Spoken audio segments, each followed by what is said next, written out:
大小，哎，分享。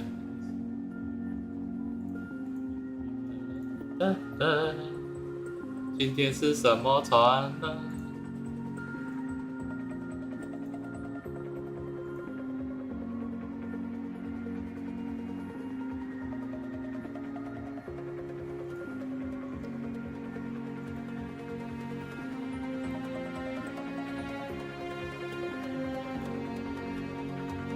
然后等下看一看，忘记回家。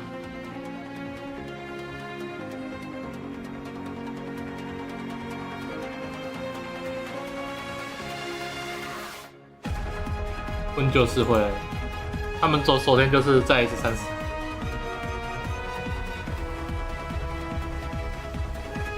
有啦，那个延长啦，延长30分钟，打到加30。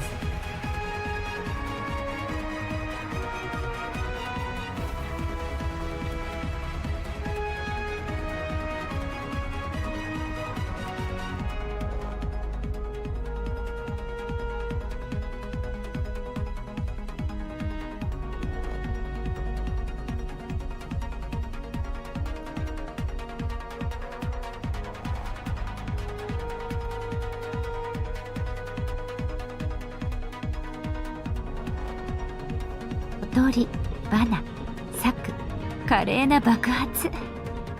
ただのバカンスの計画さ。金星、うるさい。過去より未来の方が楽しみだ。我这尖叫声是我的，但是音效板不是我的。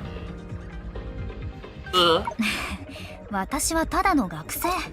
だから彼らのような力は持ち合わせていない。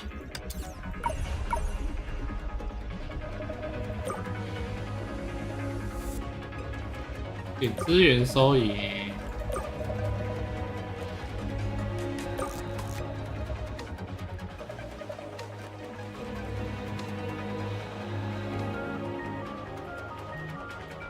今週の仕事が全部終わったの？真面目だね。僕には無理だよ。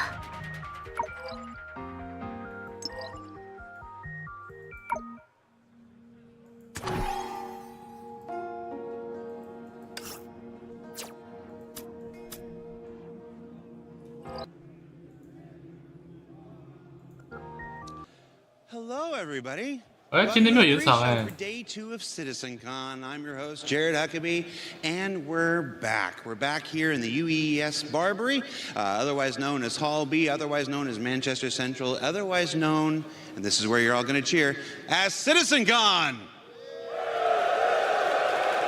Oh, honestly, people ask what the better parts of my job is, and being able to just do some call and response with the crowd is probably it. Watch, I'm going to do it again. At CitizenCon. That's really quite cool. We are here in the general lounge of the UES Barbary, where I'm going to be sitting for most of today, because if you watched day 1, I made an ill-fated decision during the pre-show yesterday to attempt physical movement of any kind. Generally, I'm against it. If you consider physical movement of any kind past the age of 40, don't. But if you have to do physical movement at any point after the age of 40, my recommendation is to stretch at least once in 14 years. So yeah, we're here on day 2. Let's go over a little bit of day 1. Day 1, we saw the Brave New Worlds Genesis presentation. It was a fantastic look at all the new Planet Tech tools that will allow us to build planets like the newly revealed Castor Sherman. We checked in with the organization presentation. I know it's a social and universe, and it had all kinds of stuff, the party chat and all that stuff, but really for me, like, I was there in 2014 when and met Benoit for the first time when he did the very first organization and presentation. And for the last 10 years, every other time I see that man, I'm like, when, Benoit? When's our time? When are the orgs coming to the game? And to know that they're finally finally in active development on their way to the Precision Universe is one of the more exciting things about Star Citizen for me. It's just, you know, we're all in these orgs. Everybody's in an org. There's med runners over there. There's ADI over there and stuff like this. But that's outside the game. To finally get these orgs inside the game is a major, major milestone that I've waited for so long. And yeah, it's not happening today or tomorrow, but it is in active development. We'll have more updates on that when we do our other shows, the ISC and the SAL, over the remainder of this year and well into next year. Then we had that cosplay contest. Who actually won? Who won the cosplay contest? It was that giant Pico, right? I forgot to check. I was unfortunately doing some other stuff, but I hope it was the giant Pico that won. But of course, Ken Shadow, last year's winner, was back and everything. I haven't seen Ken Shadow. Ken Shadow, are you in the building? Ken Shadow, if you're in the building, come find me in the general lounge. And then, what was it? Dress to Kill, finally making good at all those armor specializations. No, don't take my water. I need my water. You just don't bring back my water. I don't mind if it's a shot I have to drink. It's my water. He took my water away. But the return of the Valakar Sandworm. We've been waiting for that since 2016. And I'll tell you, we did several playthrough tests over the last couple of years. Okay, they really wanted to move it out of shot, so I'll move it out of shot. Watching that thing in action, the players play it, it is devastating. It is deadly. It needs a lot of tuning. And I'll give you a little BTS. There was one playthrough that we couldn't use any of the footage from because its projectile spit was bright white.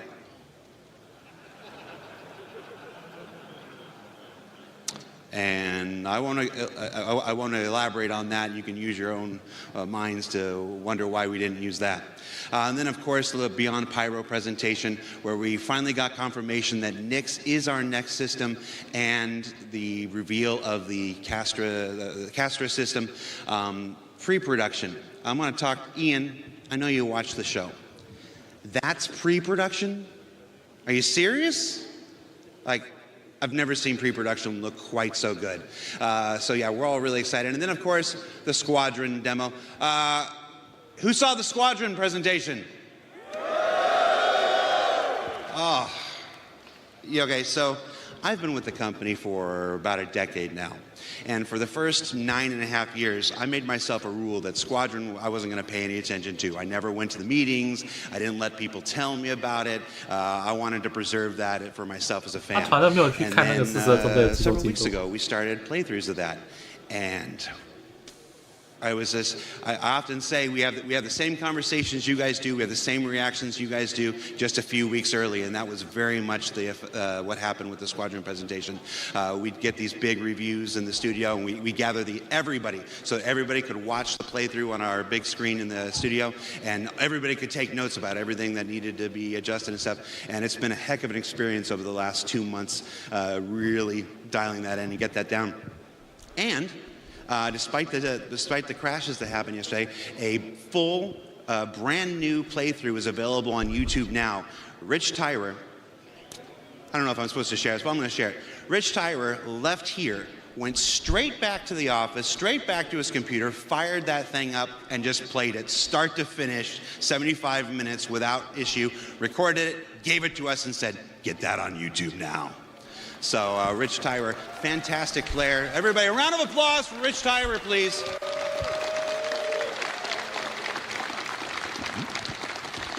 And I'm going to say that Legatus difficulty is no joke. Over the last 2 months when we were doing our weekly reviews, we had lots of players. Shout out to Tommy, who would play during these reviews and stuff. And Rich is an exceptional player at that. Those Vandal who were charging around McLaren were super lethal. And the turret section has full Maelstrom destruction, so a lot of folks who were playing it, the turret would just explode. And yeah, he fell down at the end, but other people would just explode out into space and have to restart. So Rich, you're a decent game director, but you're actually a really good player at that, and you made that Legatus difficulty look easy. So congratulations. So one of the cool aspects of CitizenCon every year is that every time I walk past somebody, it seems like they hand me something, and are like, "Here, Disco, put this in your pocket." And this is a collection of the things that I've been handed over the last 24 hours. We've got, these are pins from an F-35 ejector seat. It's an F-30, I can't remember if it's an F-35 or an F-18. I know those numbers are not remotely close, but I'm very tired. But these were pins from an ejector seat. We've got a bottle opener. You can never come to a Star Citizen event without somebody handing you a bottle opener. Challenge coins. We talked about challenge coins last year. Atlas Defense Industries. This is one from CitizenCon this year. Different orgs. This was somebody's personal giant challenge bar, I guess. I'm not. These are all metal. These are really nice. And then patches. We love patches. Both Tyler Wicken. Shout out to Tyler Wicken. Both Tyler Wicken and I have a huge board in our office where we collect all the different patches that folks give us. We've got Bar Citizen patches from all over the world, including one of my most cherished, a patch from Bar Citizen Iraq, where it was just 4 enlisted servicemen having their own Bar Citizen quite a few years ago. And then there's some curiosities, like this guy. I don't know, I asked him what I was supposed to do with this when he handed it to me, and he said, put it in your mouth. I understand that's what a poo lolly is for, but we'll do that after stream. Maybe. And then, of course, shout out to the Med Runners. I'll tell you, Med Runners, one of our favorite orgs in the game, dedicated just to helping other people. I ran into the Med Runners at breakfast this morning, and because I had a long, painful walk into the studio, they literally put me in their car and drove me to the event today. So shout out to the Med Runners, helping people in the game, helping people out of the game, doing the kind of things that we love. So, oh, and this was very cool. I don't know what this says. I think this is the manufacturer. I think this is the manufacturer name. This is Gatak or I can't think of the name of the other one right now. And then this weird Copion thing. So how are we doing on time? Oh, the time's not up there. All right, so one more thing we do before we throw it to Dan and Sam. I wanted to do, back in CitizenCon, our first digital CitizenCon in 2021, I made the mistake of reading online comments after the presentation during the show. And there's nothing I like more than repeating the same mistakes of the past. So our lovely social media team, shout out to Galactica and Mickey, put up a thread asking for your comments about day 1 of CitizenCon, and let's go through and see some of what people said. Citizen of the Verse said, Castra, my new home. A lovely picture of Castra there. We've got Serious Fun says he loved that the PU got clarity on its next 2 systems and that the visual fidelity of Squadron 42 is off the charts. Oh, and that Zeus bomber jacket. I'm not wearing mine today. Who's got that Zeus bomber jacket on? Somebody come over here. This thing is amazing. I want to shout out 2 members of our marketing and merchandise team, Mandy and Kat, who led the charge to get the coolest jacket we've ever made based on an authentic M1A jacket. Again, Mandy and Kat. If you see them over at the merch booth, tell them Jared sent you, and tell them how much you appreciate their work on this. They're responsible for all the merch at this year's CitizenCon, and I've been to 10 of these things, and I feel like this is the best merch we've had. I'm wearing the new blackout hoodie today, and this is a really great material. This is comfortable. This is going to become a new daily driver here. Okay, that's enough shilling for the merchandise. Rick Rate says his favorite thing was the worm and Sherman and this handsome guy, and there's a gif of Henry Cavill. There at the beginning of our Squadron 42 demo. Let's see.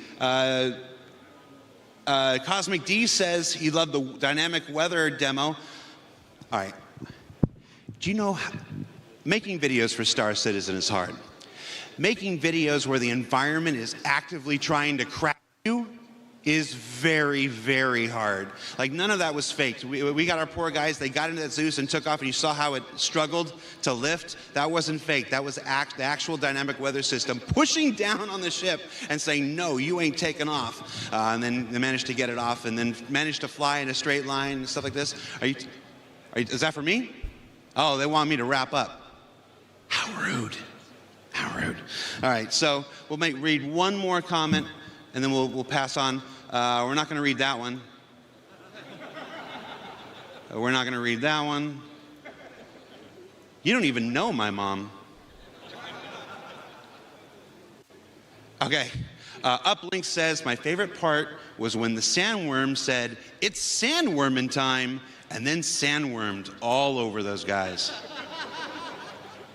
We remember it exactly the same, Uplinks. All right, so that does it for me. I'm going to throw it to Dan and Sam, who I believe are over at the Sim Pits, and see what kind of hijinks they're getting into. Guys? Hi everyone, welcome back to CitizenCon Day 2. Woo. I'm Sam, and if you didn't meet me yesterday, I kind of do some voices and stuff. I also flew a carg. But I am supposed to be here with Dan, and for some reason he's not popping up like he did yesterday. Hang on. I think I can smell incompetence. Oh, Dan, there you are. Are you doing okay? No, I'm not doing all right. Look at this. I'm keep blacking out. Dan, I don't think you should try playing this game. I don't think I should either, but it's so fun. If you guys are here on the show floor, these Monster Tech Sim Pits are really haptic. My ass is vibrating right now with the ricochet of bullets hitting my rear. Dan, shall I take over for you? Please take over. Okay, maybe I'll give him a break. Come on, Dan. All right. Help, thank you. Turns out, I'm not very good at video games, and Sam's really good at video games. So this is gonna go well. Yeah, let's see you get in. All right, well, maybe it's not so easy. Maybe it's not so easy.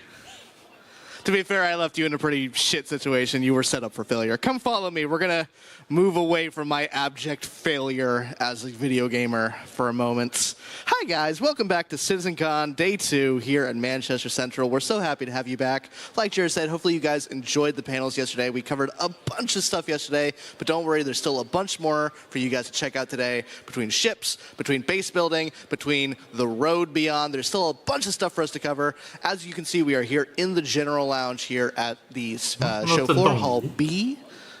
Here at CitizenCon, let's take a look. As you can see, we have our lovely Hornet. We have our players just chilling out, maxing, relaxing, all cool, shooting some saddle ball outside of school. When a couple of duel who were up to no good started making trouble in the neighborhood. We got in one little fight, and Captain Bishop got scared, or Admiral Bishop got scared. We said, Squadron 42, release date 2026. Who is hype about that? Awesome, guys. We are going to be covering a bunch of stuff here today. We have a bunch of community booths still to cover. We have some awesome models to show off here on the show floor as well. There's still so much more to cover, and I'm really excited. We only have a little bit more time together, though. I want to make sure you guys are taken care of, and hopefully you guys are having just as much fun watching the show as I am running it. Now, as you can see, we have our themed stuff. We didn't really get into the theming last year. I want to get down into sort of the micro this time. So let's take a look at the outside of these booths. As you can see, we have Bioticorp Waste. We have the Robber Space Industries. Come follow me a little bit. We're going to go a little bit into the community booth area, just a little bit. As you can see, we have this problem in the verse as well. Get a look at that. People just stacking up their med boxes. Wasteful. Wasteful. For shame. Throw it away. Littering. Hi, guys. Come follow me. We're going to make our way out. Hi, everybody. We're making our way through. Guys, it has been such a pleasure to be back at CitizenCon. In case you don't know who I am, my name is Dan Halbrick. I'm the community producer here at Cloud Imperium Games. I produce our community managers. That's Jake Acapella, that's Freya, that's Christian, that's Ulf, that's Niku. All the people who you guys interact with on Spectrum, on Twitter, X, who cares what it's called these days. I help produce those guys and make sure they're giving you guys the updated information, chatting with you all, and it's been such a pleasure getting to actually get to know you guys as well. You guys have been so amazing here at CitizenCon this year.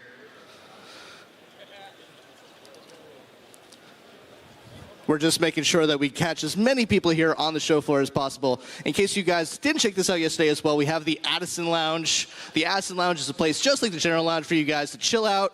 Make sure you guys are getting a drink. If you guys have a VIP ticket, you guys have special access to bar and refreshments here as well. You guys don't have to wait in the long line. Make sure you guys are checking that out as well. Yui, thank you for your service. We have that huge United Empire of Earth timeline as well, going all the way back to 2137 to the pretty near recent future of 2950. It's only 4 years ago based on our in-lore world. And I think that's pretty much it. I mean, obviously we have the Hornet. We've covered that to death, so I'm not going to cover it, but it still looks pretty cool. Now, I think we're ready to throw over to our first presentation, so I'm going to throw it back over to Jared. We'll see you guys later for some more community booth stuff. I'll see you guys later. Thanks for watching.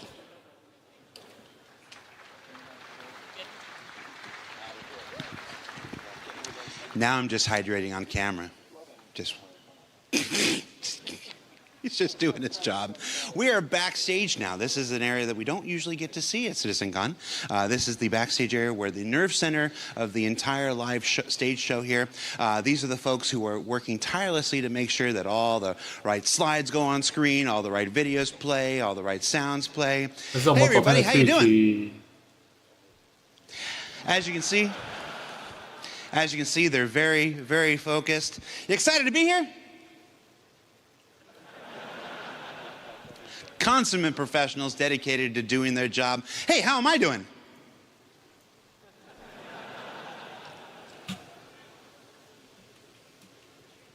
My mom likes what I do. All right, so guys, that's it for the pre-show. We're about, what time is it? How much time we got? We're about, that's not even we're about 10 minutes away from the proper start of day 2. So we're gonna take a break here. This is your last chance to get a snack, get a drink, go to the bathroom, kiss your loved ones goodbye for the next 4 to 5 hours as we present day 2 of CitizenCon. It's a different beast. Yesterday was the universe that we create. Today is dedicated entirely to the destiny that you're going to build. So stay tuned. You're not going to want to miss it, and I'm really, really excited about today. Ooh. So thanks for watching. We'll see you in about 10 minutes, everybody.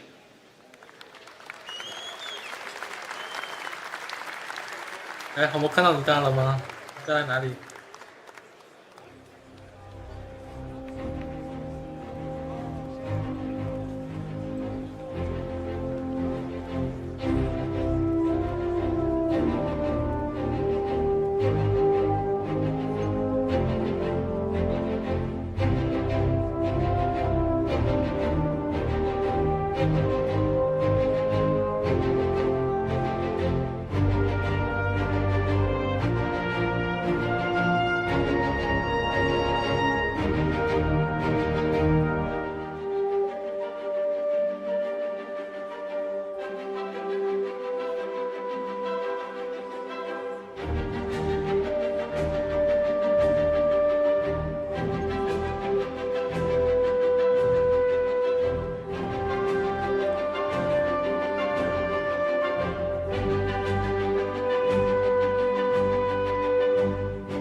好，我们来看会不会看到你看，这个角好像在左边嘛，它角到左边区域嘛，来在左边一点，在左边应该可以看到了。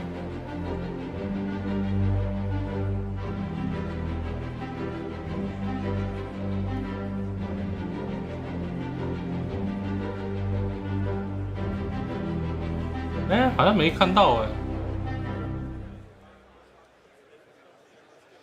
哦，在左边一点是吗？好啊，他不过去了，他不过去了。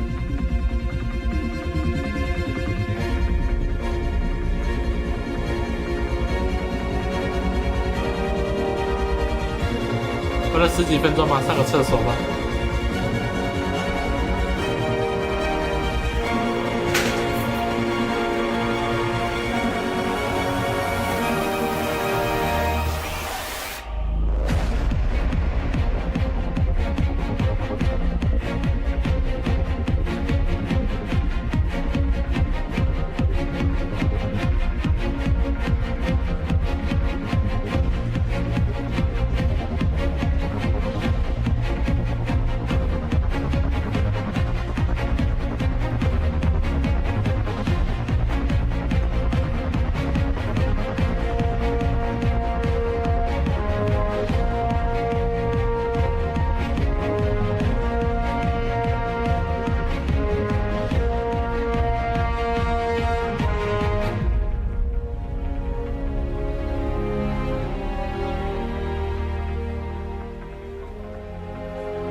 哎，回来了，嘿，你好，阿奇佩特。就说我们要出道啦，才刚上完厕所。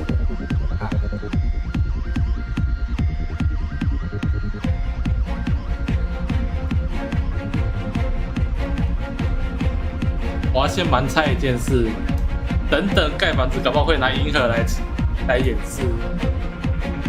你要说搞不好建筑有关的话。先盲猜呀、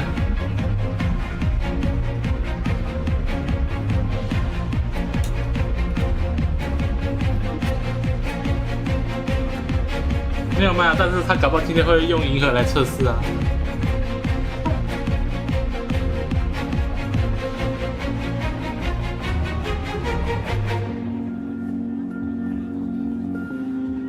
没有不知道，看他怎么卖吧。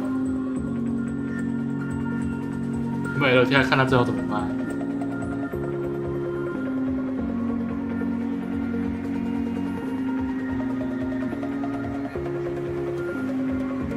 所以主播钱包准备好了吗？准备好了。咔嚓！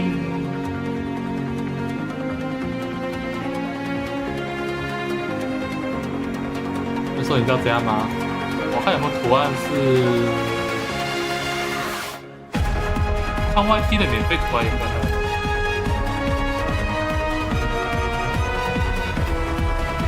哇，好像没有哎。我想说 ，YT 的免费图片后跟 PC 一样有什么信用卡免费？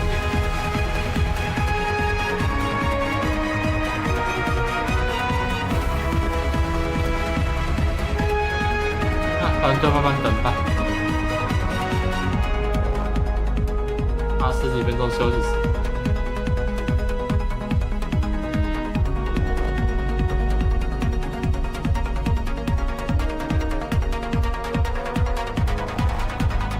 先来开风铁消耗一下体力。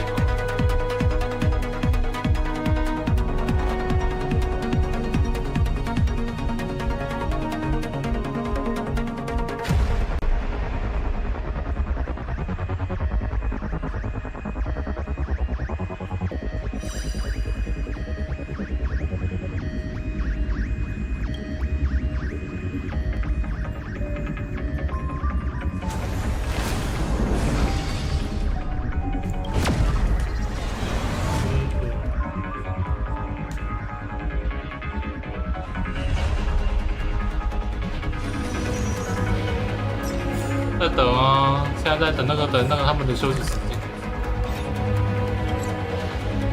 包含第一个就先讲有关建筑对吗？看错。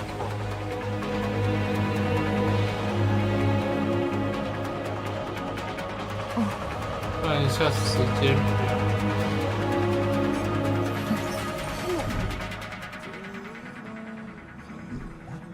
哦，换位置了是吗？一旦换位置了。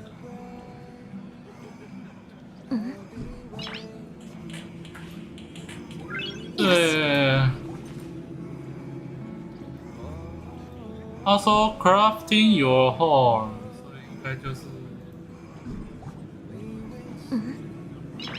How crafting your home， 第一个会是有关盖。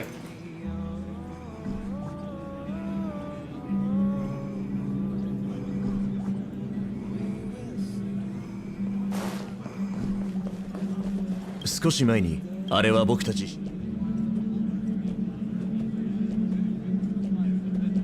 確かに姫子さんはただ先ほどベルト先週同盟の民話には言うこのアイオンは例えばこの話をしたそう考えるともし真理は往々你想干什么事？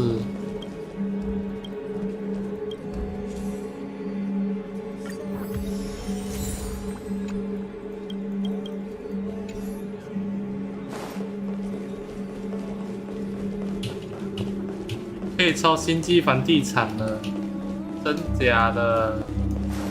星际房地产都要来了。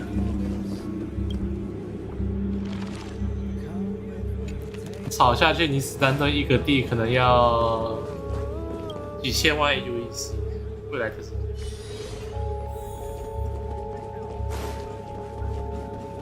然后崩铁在3天就要废止。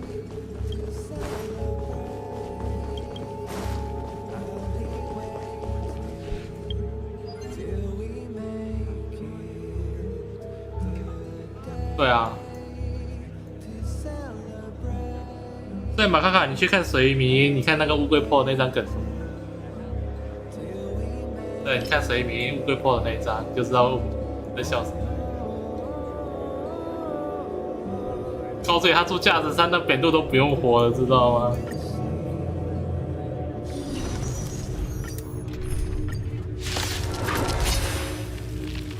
对啊。你要想，在这部里面好像也有那个蝙蝠侠，里面有一个警局的那个有一个戴眼镜的，然后上来一位叫。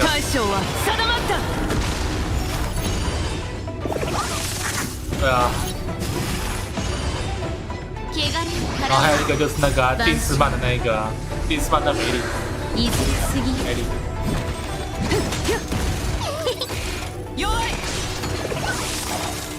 上昇腐敗大将は定まった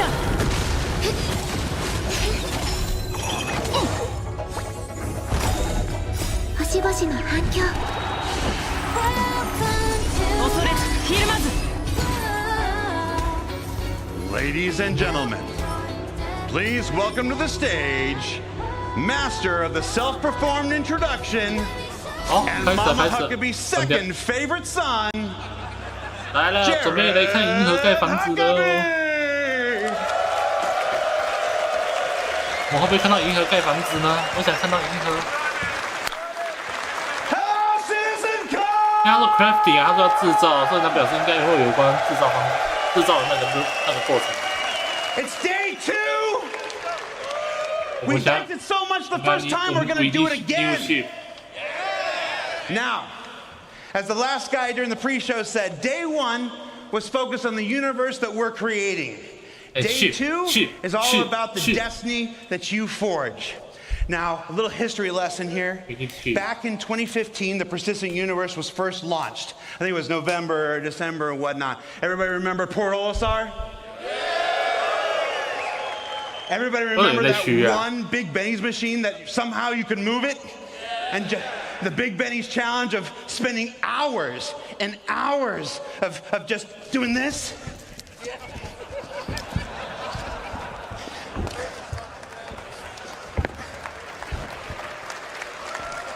Trying to get that thing upstairs, downstairs, back into the hab. Shout out to Bad News Baron if you're watching. No, those were the days. Now, since that time, the precision universe has grown. It's expanded. 3.0 arrived, and it had a whole bunch of new planets and moons and stuff like this. We've got Microtech, we've got Hurston, we've got Area 18, and what's the last one? We got Lordville. 我也在学啊。 We got 2.0 arrived, and it had a whole bunch of new planets and moons and stuff like this. We've got Hurston, we've got Area 18, and what's the last one? We got Lordville. if you live with the developers, they still call them Stanton 1, Stanton 2, Stanton 3, so it's hard getting the two realities to reconcile in your head. But since this time, you've all been visitors.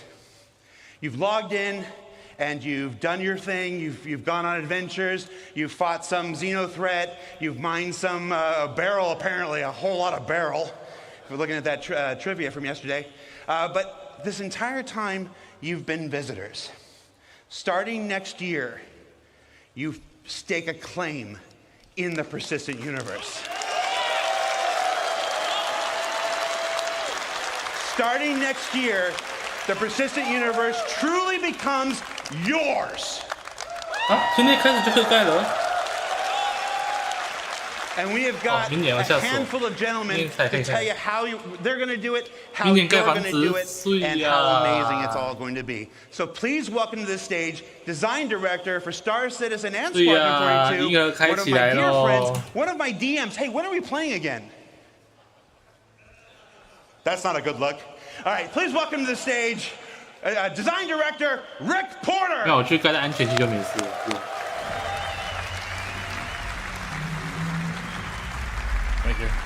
来了，我想看银河，我要看 Galaxy。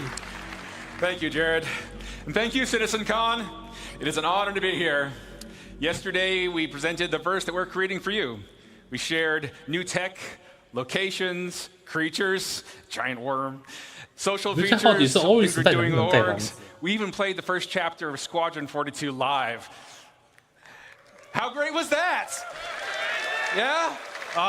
Few minor glitches, but nothing we can't sort out. So today, we got something just as exciting to talk about. But instead of focusing on what we're creating for you, we want to show you the world that you can build. With crafting, we're going to give you the tools to create your own loot, to build your own home. Crafting will fundamentally change not only how you play the game, but why you play the game. So, what is crafting? Why does it matter? Why should you be as excited as I am about this? Well, first off, crafting is a profession. It requires its own set of tools, the knowledge of how to use them. Crafting offers progression. You become a better crafter by learning new blueprints and upgrading them. Crafting builds on the existing gathering professions. When you go out and you collect your materials for crafting, we are adding new depth and meaning to those activities. Crafting provides customization. There isn't just one way to craft something. Like I said, we have upgrades. How you make and upgrade the things you craft is sometimes just as important as what you're crafting. In addition, you can earn cosmetic upgrades, craft unique items, even subscriber flair. But nowhere is this versatility more obvious than base building. Michael 其实有个地方已经 build 就那个以后可以去那边度假的地方。 How to customize your base to meet your own goals. Most importantly, crafting gives you a lot of new choices. The choices will impact your goals in the game, your interactions with other players, and eventually how you see the game itself. So where do we get started with crafting? Well, you can't craft enough materials. 那舌头吗？ Luckily, we've got a lot of ways to 那是牛的舌头，是不是？那个牛的舌头。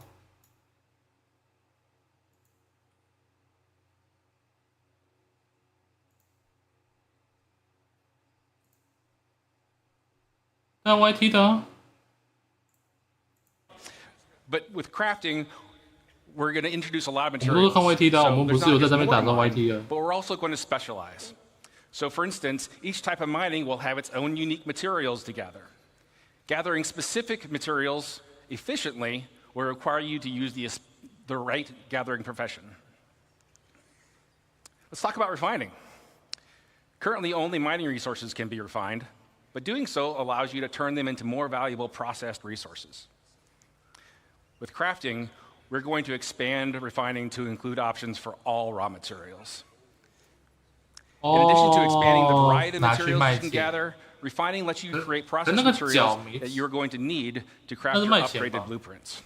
哦，那是卖钱还是做东西？ So now that you've gathered all these materials, what do you do with them? Currently, your only options in the game really are to sell them to a shop or maybe complete a contract. 可以看破错地方的酷哦。 Adding crafting into the game radically changes your options. You can still mine, refine, and sell your 破错地 resources, 方 but 了。 now you have the option to make valuable and unique items, weapons, armor, even vehicles and ships. Right?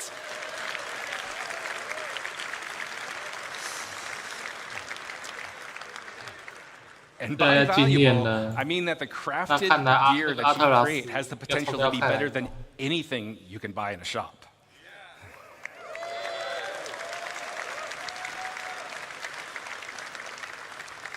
But crafting just doesn't end with shiny new gear.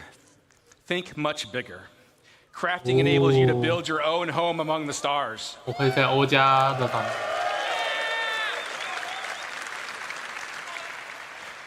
Choose to make a farm, a hunting lodge, an industrial complex, your own trading hub, a military outpost, even a sprawling town with your friends 然后 and 拿来 workmates. 盖，反正就是做材料就对了嘛。 Got a lot here, but it's all optional. You can choose to focus on gathering resources and sell them to crafters that need them.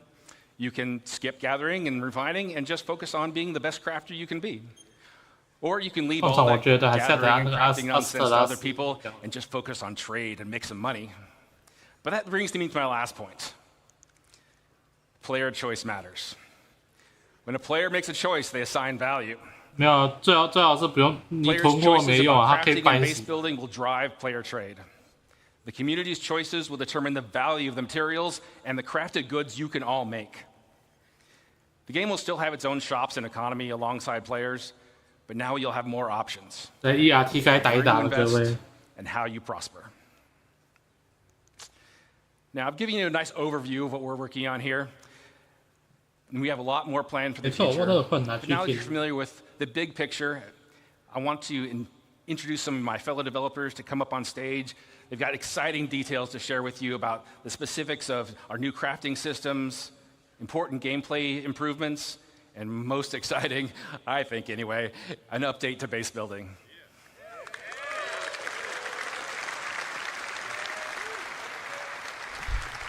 To start things off, please welcome Jacob Taylor to the stage.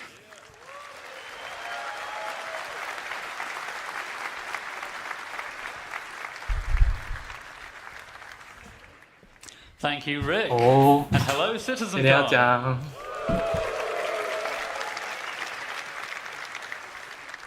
Hi, I'm Jacob, Senior Gameplay Programmer on crafting. Rick has showed us how crafting will link into a So lot where of do we existing start? Oh, and new 要准备 gameplay. 喽。Where do But I we think it's start? time we get into some of the details.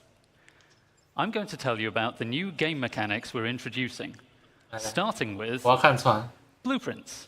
blueprint 哦，蓝图。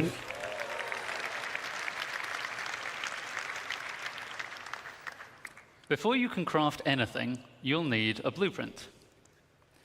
Blueprints provide the Oh. recipe to perform all 我看到一把 kinds 手 of 枪 crafting 的。 processes, including refining. You can acquire blueprints through various activities. Some you can 现在 buy, 友善玩 some you 家 can，find, and some can be unlocked or earned in other ways. You can also upgrade your blueprints through research. We'll go into more detail about what this means a bit later. So, blueprints are the 13 recipe, 的话应该会跟 and 那 Rick 些 already 搬 told 材料 us the 的 say hello materials you gather and refine will be the ingredients. But there's a bit more to it than that. We have a new Oh, concept for 农作物 materials, 吗？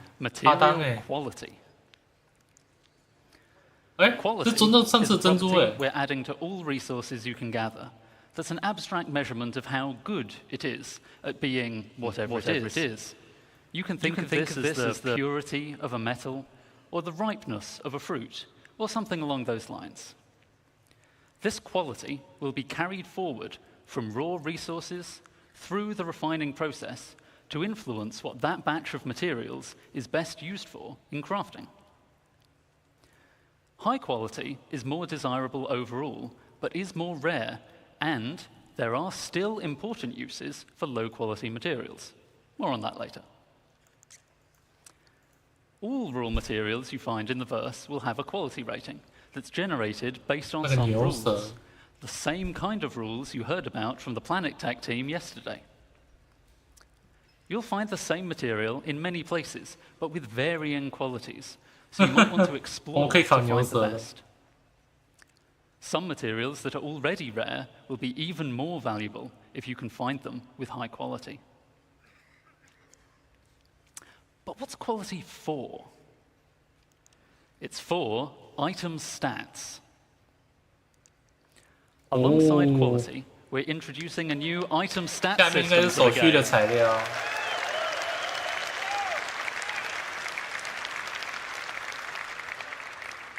This will allow relevant properties of craftable items to be affected by the quality of materials used to craft them. For resources, just a single quality rating is sufficient to provide variation. But craftable items have such diverse purposes that we need a more detailed system to provide both progression and customization. We aim to have meanful item stats. But some examples would be the damage and fire rate of a gun, the wear resistance of a ship component, or even the satiation provided by eating a hot dog. 我靠，beef ，beef， 这是牛肉热狗哎。So, as I said, the quality of materials will directly affect the item stats, such that higher quality results in better stats. Most items require multiple different materials to make, which may each influence different stats. And in many cases, you'll have a choice of materials to use, which lets you decide which stats to focus on to tailor your items to your playstyle. Here we see I'm making a gun with high-quality aluminium, giving me a nice bonus to integrity and weight. Someone sold me low-quality copper, so I don't get as much fire rate bonus as I could have. To go even further, researching your fabrication blueprints allows you to build higher tiers of an item with improved base stats. So a higher tier item will be better than a lower tier item that was made with materials of the same quality. 开始升装备了。 Making high-tier items requires more advanced materials, but is also how you access greater choice as to which stats to improve. This means that your high-tier items can not only be better overall, but also more specialized in the areas that are important to you. Most items will have tiers 1 to 3, with tier 1 being the most basic version of the item, and tier 3 being a highly advanced version made with impressive materials. But you can also craft vehicles. Oh, craft vehicle! 做希望哦。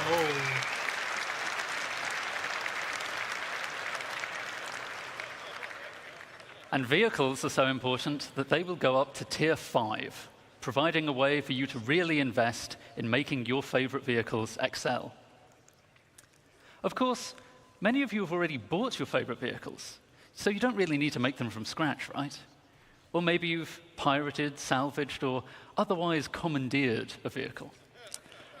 Not to worry, you can still benefit from crafting by using an upgrade blueprint to increase the tier of an existing vehicle, including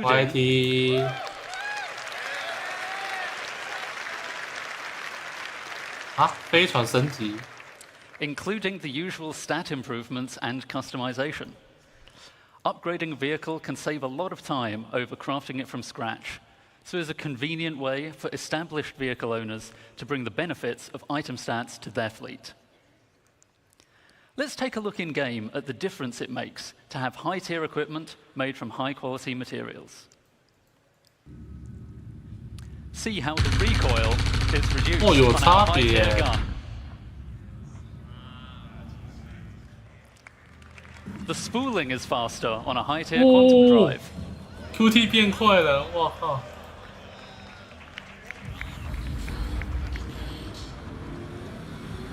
哇靠！ And a high-tier scraper beam is much more effective.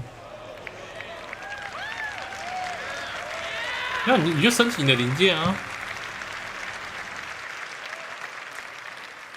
So, that's an overview of crafting's key game mechanics. I'll now hand over to Torsten to walk you through the full crafting process. Thank you, and have a good day.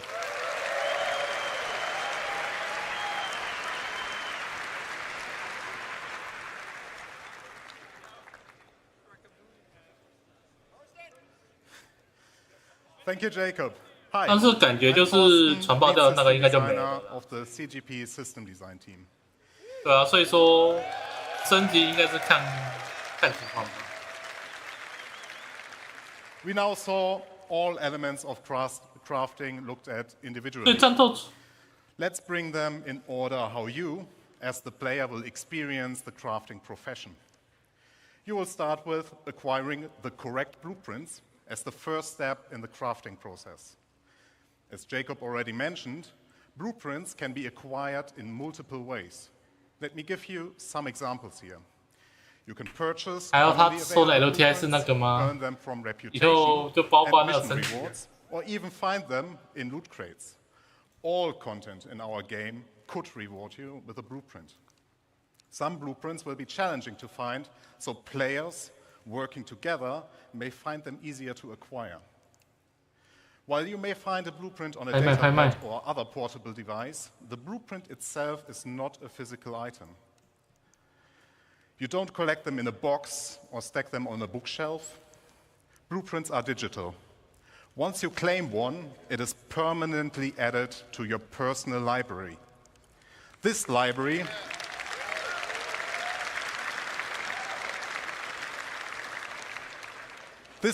is persistent to your character, and every blueprint you claim is yours forever. 假如说你永远都可以使用这 They 个蓝 cannot be 图， stolen or traded once claimed. But it does not just end with acquiring blueprints. Those tiers of quality that Jacob mentioned are unlocked through blueprint research. Research requires a research data bank which can upgrade your blueprints. Upgrading here means that you unlock a blueprint that allows you to create a better, higher tier version of the same item using more advanced materials. Note, you will still have access to the lower tier versions if you want to craft the cheaper version. In order to upgrade a blueprint, you may need to perform certain actions. In this example, we need to craft 100-volt pistols and have one with a higher fire rate. 研发 Other examples UEC would 1万哎 be collect resources, complete missions, or acquire research data from the Science Guild. Research is time-intensive, in addition to the action requirements. It will take time for the research data bank to process your research data and unlock the upgrade. You are also limited in how many research projects you can pursue at 每天 once. 开大回收去拆船皮、拆 Now that 拆 you have 船、 your 拿材 blueprint 料。 and you decided what to craft, you also know what resources to look for. Every blueprint you find will have unique requirements in their resource needs. It will not just be you need iron.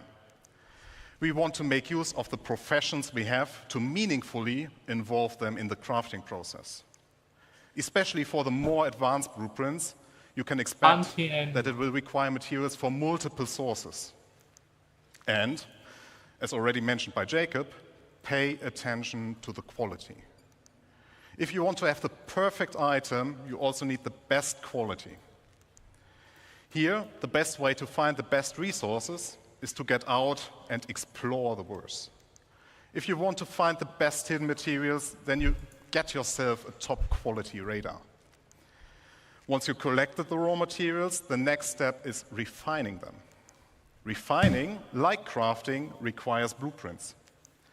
Refining blueprints take primary, secondary, and catalyst materials and produce refined materials. The rule is very simple. The quality of the primary raw material defines the quality of the refined material. The secondary material you put in has an impact on the quantity and the time the refining process will take. An optional catalyst can speed up the process further. Let me give you a simple example. If you want high-quality steel, you need to put in the best iron you have in the primary slot. You can put any quality coal in the secondary slot without affecting the quality of the steel. But the quality of the coal will influence how much of it you need to produce steel. As an example, if you put in low-quality coal, you might require 4 SCU of coal versus high-quality coal 这些 that 东 only 西终 requires 2 于有 SCU. 用了。This is one of the important use cases for low-quality materials that Jacob mentioned. You can use refining stations in the world as they will be converted to this new process. You can build your own refineries for yourself. You can get your org to help you out, or you can simply trade for the materials that you need on the open market. Now, we are reaching the final step. You got the blueprints, you gathered resources, and refined materials. Now you can create the item you want. And this item can be anything. You will be able to craft anything from FPS equipment to vehicle components, even entire vehicles and buildings. You just need access to the relevant crafting machine.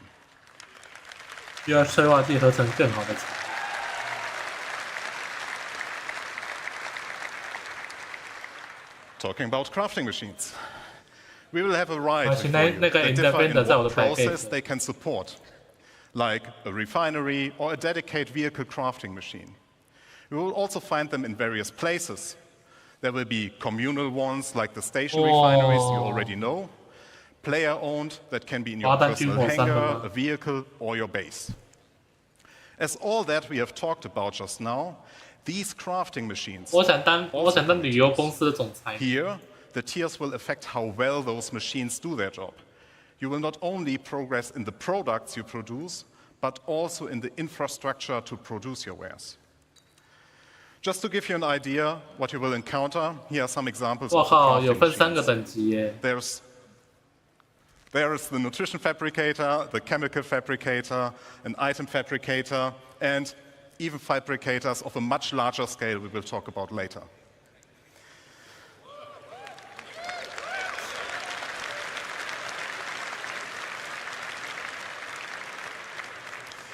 Talking about scale, I would like to talk about the future of crafting and the scale it will have in the game that you all know, and how it will change the game. As you all know, we have a lot of items in the game, and they all require their own unique blueprints. That means our aim is to have more than 1,000 blueprints that include the creation and the refining blueprints. And each of those can be researched to unlock tier upgrades up to tier 3 or tier 5. That's a lot of and it will surely take a lot of time to unlock everything. So I, personally, recommend that you, as the crafter you are, focus on a specific field first and extend your knowledge from there. Collaborate and coordinate with your friends and fellow players. If you are part of a group, we invite you to share responsibilities with your org mates. Maybe you will be the FPS crafter while your friend is a ship crafter, but they know a ship component crafter specialist. There's a lot of content, and it will continue to grow over time. You are free to be a generalist crafter, a specialist, or something in between. Pick the blueprints you care about, and be the best. Have an exotic shield generator that no one else has the blueprint for but you.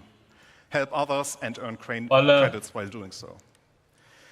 It is a real profession in the game that will benefit from your dedication and attention.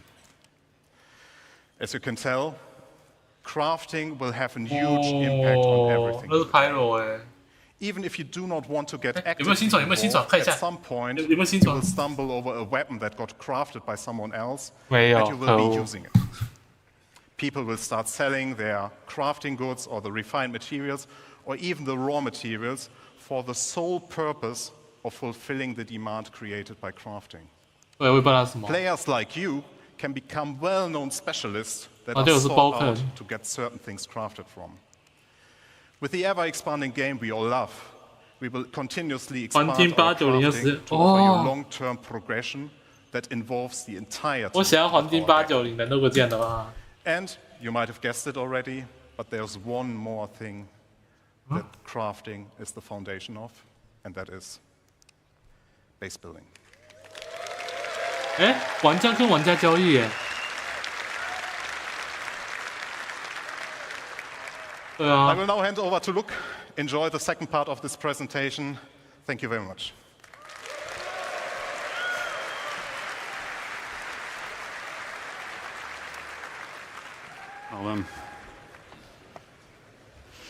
看一下啊 Good morning, citizens. 好像5个人要讲，对不对？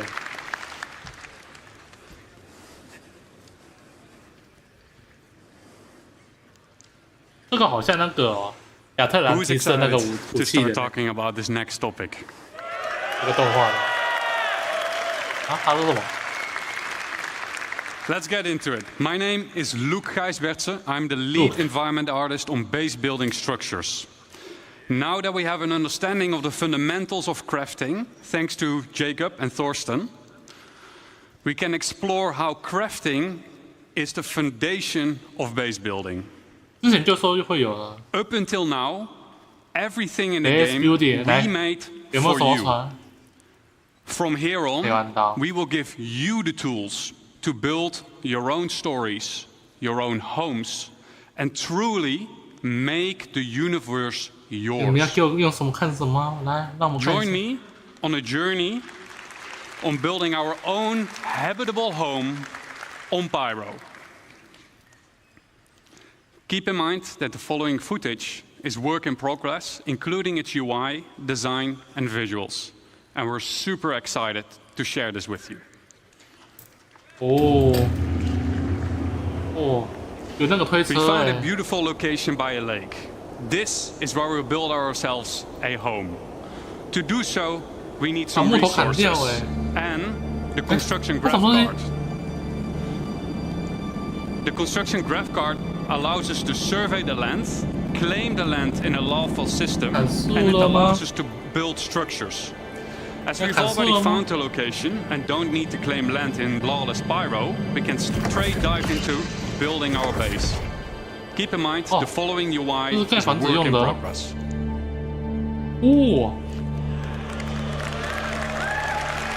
这感觉会有一起崩溃。 A survey drone that deploys from the top of the card gives us a controllable augmented view of the land. In the new structure mode, we'll pick a small basic structure and hit construct. For this demo, the construction will be instantaneous, but in the final product, this will take you quite some time.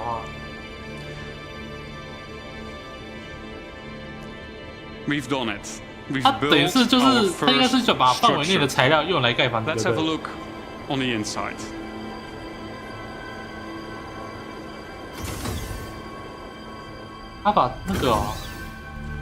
As we walk into the small basic structure, we see an empty interior that is dimly lit. It's up to us to define what we will use this space for. In our case, we will want to make it into a home. We can see that the lights are still off, and that is a problem, because no lights means no atmosphere, no breathable atmosphere. So it's not ideal to live in. So how do we solve this issue? We can improve this by providing the building with power. Let's see if we can build something that helps us out. But before we dive into more building, let's take a quick moment to enjoy the freedom that the survey drone provides us with and admire the aesthetics of our first structure. And I wonder what Declan was up doing there. Keep in mind that base building is still work in progress, but what you're seeing right now has been recorded directly in the client and works seamlessly between first person and the building mode. Okay, enough. Back to base building. In the list of new structures, we see a small fuel generator. That is something that could solve our problem, I think. Power providing structures need to be hooked up to other buildings inside construction ER mode, but we'll explain this later. The fuel generator is one of several structures that provides power, each with their own benefits and drawbacks. Fuel power is quick and easy to build, but it requires a constant supply of fuel besides its regular maintenance. If a structure is not maintained, it will halt its activity. Players will need to maintain fuses to keep the building operational. The better crafted fuse, the longer it lasts. This is where the fuse goes on this building.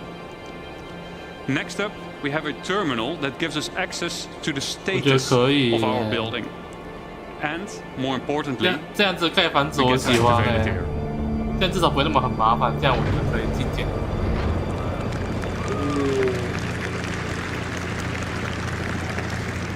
That should do it. Let's see if we got power in the building now. As you notice, some of the crates in the background have disappeared, as their content has been consumed during the construction process of the buildings. It looks like Declan is now hooking up the power to the building. I wonder what he was up to earlier, though.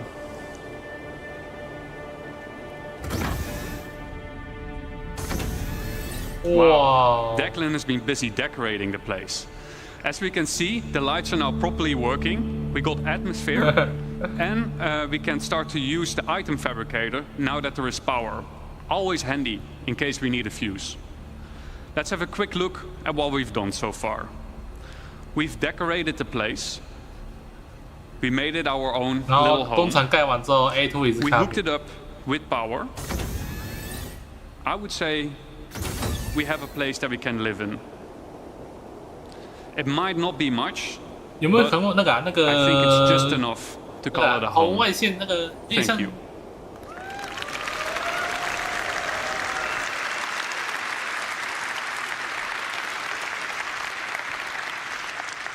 我觉得可以，这盖房子我喜欢。 Now that we have a rough understanding of how base building works, let's dive into some of the specifics of what we just saw. The construction graph card is one of 4 devices used for base building.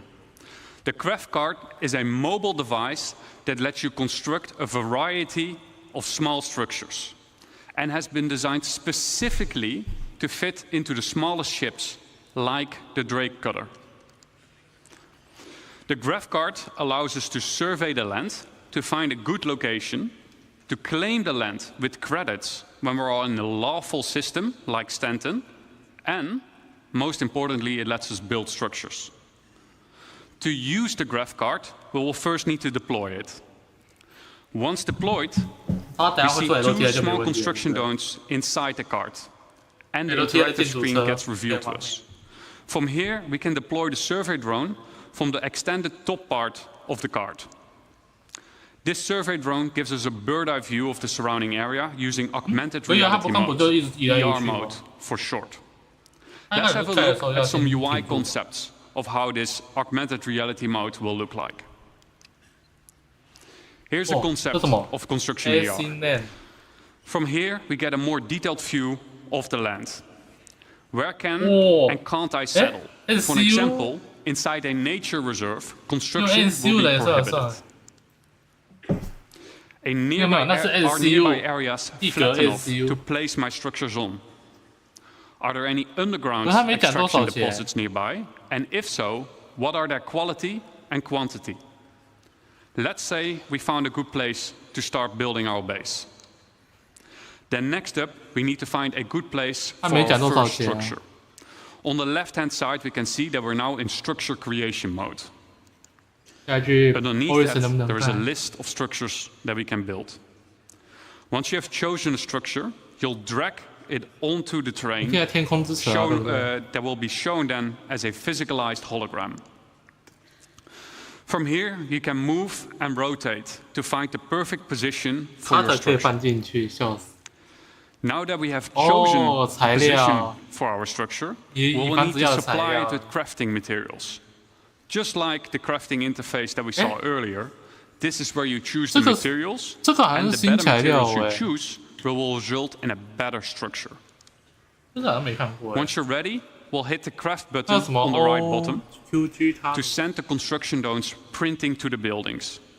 The automated construction drones will take off from the construction graph card and fly to nearby resources to fill their internal storage and then fly over to the construction site to print the building until their internal storage has been depleted.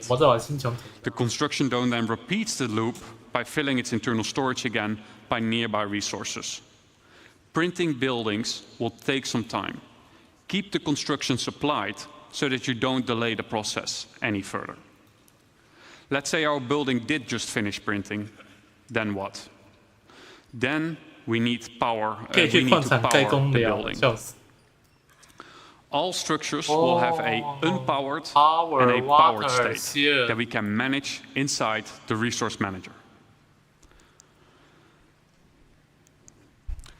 To provide structures with power, we can easily link generators to structures that need power in the resource management menu within Construction ER. We can also link multiple buildings together. 每一栋房子可以给电源 And we can assess the power consumption 然后 and 电源也 shortage 总共有 of, 500，然后 inside this 4-5 一 resource 栋有 management 要 stream. 4-5的那个花费。 Keep in mind that 也是 operational CSO 的那个夜袭 structures 突击 like 站 power generators require maintenance of their fuses and sometimes need supplies coming in and going out to be managed. Now that we have a structure and power, what can we do next? Then we can actually upgrade our structure. Structures can be upgraded from tier 1 till tier 3. The better material you provide, the better the improvement will be. Just like Jacob and Thorsten explained in the crafting presentation. Tier upgrades can, for example, improve the structural integrity of the building or make its resource consumption more efficient. To really make your base feel like home, you will want to decorate your base with a wide variety of furniture pieces that can be bought, crafted, and found in the universe. 哇，算快了哦。It's up to you to define what you want this space to be. Do you want to decorate it as a hospital? Do you want to make it into a workshop? Do you want to make it into a luxurious bedroom?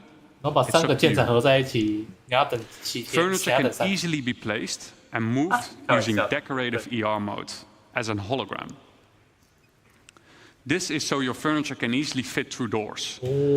This feature is accessible to nearby construction devices, allowing you to place down furniture pieces or even crafting machines that otherwise wouldn't fit through the door. And you get to place them directly from your local inventory. The less trusted among you, or anyone settling in Pyro for that matter, may want to mag-lock their furniture into place, so that only you and your friends get to rearrange your decorations. And best of all, decorative ER is not exclusive to base building and can also be used for personal hangers and ships.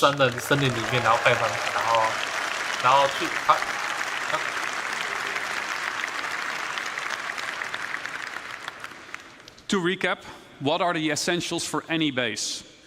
1. Come prepared, bring the right resources and a construction device with you. 2. Use the resource manager, power generators to make your base habitable and functional. And maintain your base with resources and by replacing out worn fuses. And 3. Personalize your base, personal hangar and ship with decorative ER. And there we have it, our home in Pyro. Now that we have an understanding of the basics of base building, we'll explore how you can go and make more than just a home. But before I hand you over to Declan, the designer behind base building, I'd like to say a quick thank you for those who made this presentation possible. So a quick thank you to Eddie, Brandon, Jack, Dan, Mark, Xiao, Stefan C, Dom, Stefan T, Carl, Joel, and Rob for your efforts and dedication.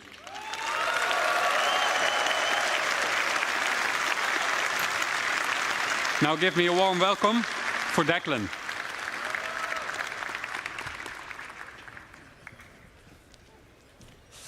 Nice one, cheers.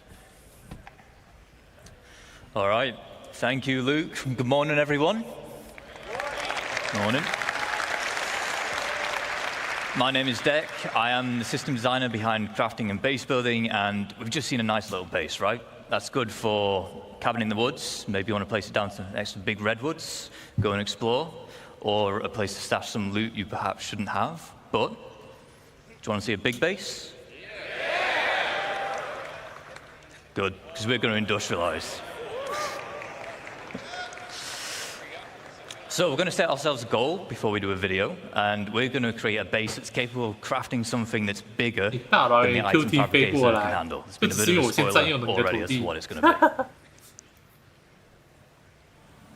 So to kick us off, called in the help of a friend who has a specialized, not yet revealed base building vehicle, and he's built us this. It is the construction hub. This has 4 automated drones compared to the Gravcart's 2.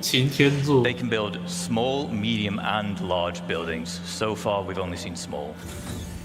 Automated drones are capable of building 1 structure each simultaneously, so 4 is quite a big advantage. 你可以盖高楼的那个房子吗？哎，不是哎。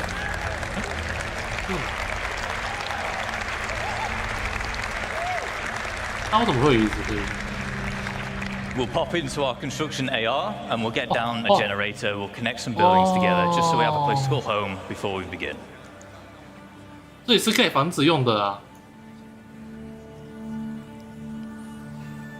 那能盖房子用的台。 There we go. So we've settled on one of the brand new underground resource deposits and we're about to exploit it using this. It is our extractors.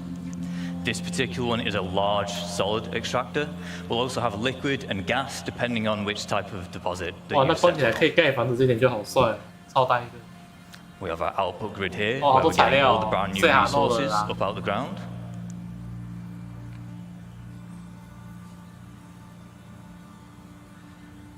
And it is important to note that once these things are set up, it's not a case of just free resources forever. On key structures like this, there are fuses which will occasionally need replaced, as well as environmental wear which can be fixed using crafting materials.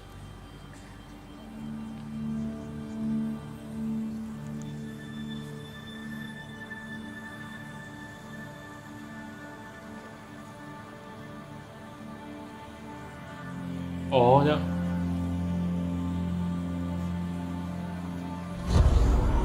Oh. 什么？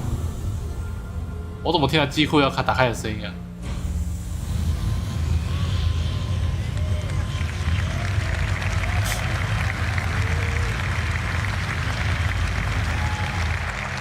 All right, now we want to turn those raw resources into the more valuable refined materials we saw the process talked about earlier with Thorsten. Of course, we want this. It is our refinery. Once again, there are multiple types here. This one is the large, solid matter refinery. We have liquid and gas again, as well as biological, depending on the type of materials that you're using and want to produce. Refinery has input and output grids. For input, as you might expect, it's for the resources which you're going to consume, and then the output is for the resulting refined goods. This is a terminal where you select which blueprint you want to use, and therefore which type of refining method you want.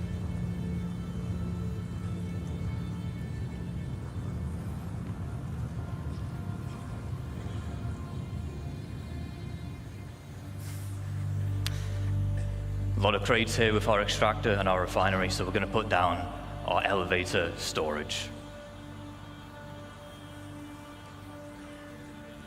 Base is really starting to build up now, but it's worth me mentioning again here that whilst we're putting these buildings down instantly in this video, large structures like this, they will take some time with the automated construction drones, but the smaller scale base we saw in the previous video, that can be done in a single play session. 哎，这是那个哎，货运电梯耶。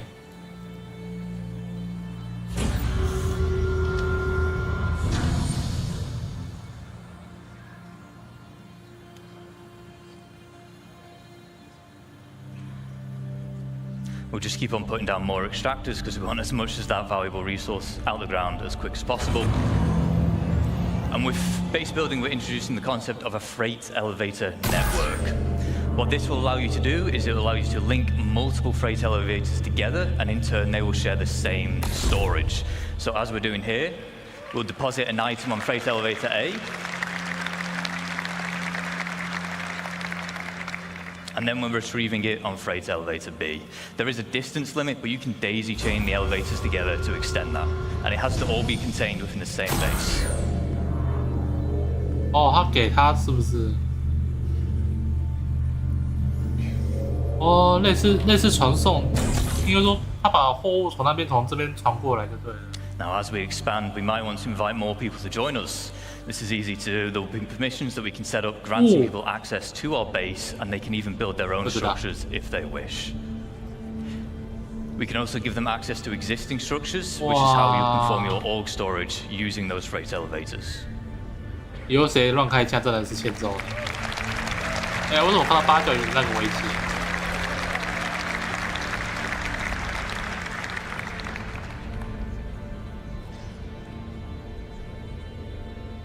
Now we always want a safe place to store our ships, so the trusty hangar will do. 游船哎。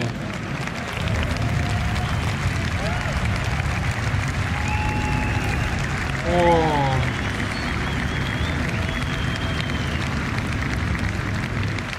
See, it has this large, we call it a foundation tile. It's quite special in that it sure, can actually extra large deform the terrain around it, making it easy to place such a huge structure like this. You can also place other buildings on it, so it's easy for making large, sprawling bases.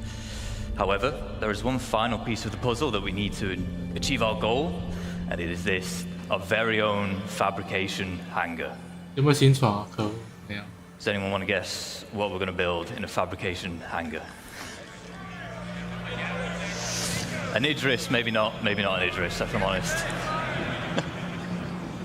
We'll have a drive around, we'll go to the entrance and we'll see what's in store for us.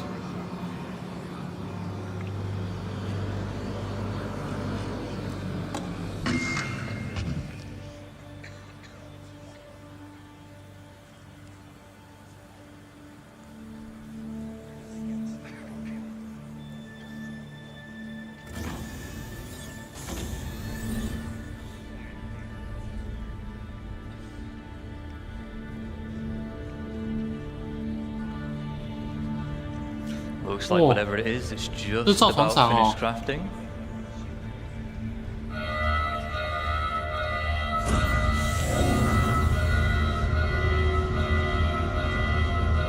哦，这造船厂啊。 Of course, we were going to build ourselves a ship.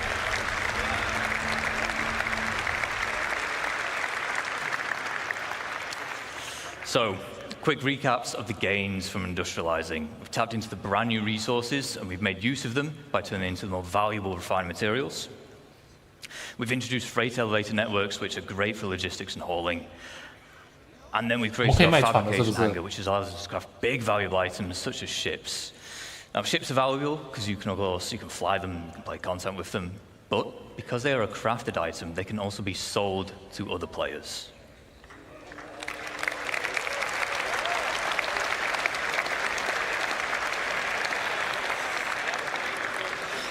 So, with base building, you're going to be able to set up your own shops, and there's two main ways you can do this. The first is using a dedicated trading terminal. You can link these to your freight elevators, and in turn, any items within can be listed for sale at a price you deem reasonable. This includes resources, refined materials, and so on.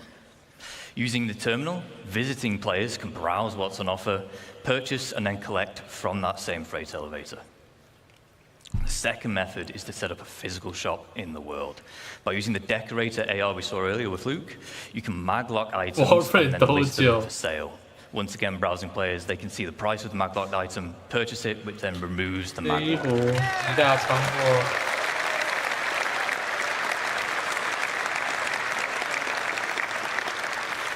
Of course, the nice thing with physical shops is you can genuinely make it feel like a store. You can put items on shelving. You can even go as far as to make your own ship showroom. You can advertise your wares on a mobile pass for UEC. However, it is important to note that the point of purchase will always occur at the base itself. Now that we know how to set up shop, I just want to take a moment to talk about why it's so impactful for crafting and base building the game as a whole. Understandably, throughout this presentation, we've been telling you why you want to craft all these things or why you want to build this big base. But maybe you don't have the time to build a big base and maintain it. Maybe you want to spend your time doing the missions, you want to do your beacons, that's how you want to make your credits instead. Shops mean that you can benefit from the players who do want to spend the time making those bases or crafting those specialist items, and then you can purchase them from them, which is very important because crafted items using high quality materials will be the most powerful in the game. On the flip side, if you do specialize, maybe you end up cornering the markets for a particular item or resource, and your shop will then turn into a hotspot of activity, making you loads of credits. Some of you will become infamous because of it. But bear in mind, a successful shop also depends on location. Do you want your customers on Edge and Pyro, which tends to have the higher quality materials? Or do you want to spend time hauling them all the way over to safer systems where your customers can be more at peace? We've talked about selling items. Let's sell the look of your base. We have foundation tiles, which can help you divide up the foundation decals, which help you divide up the foundation tile. You can place them freely wherever you want, and they just help you mark up areas like, I want to use this place for cargo, I want this for housing, vehicles, and so on. You'll be able to earn paint in-game and apply them to buildings.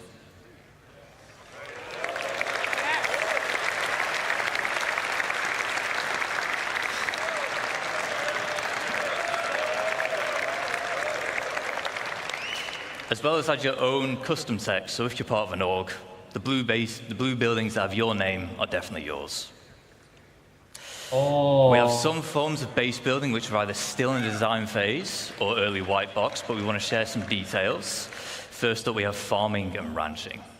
Farming, it comes in two general types. We have our low-tech farming and then high-tech. Low-tech consists of you acquiring the seeds, planting them in the appropriate environment. If you remember back to yesterday, the Brave New Worlds, we had soil types and such now. That'll play a part.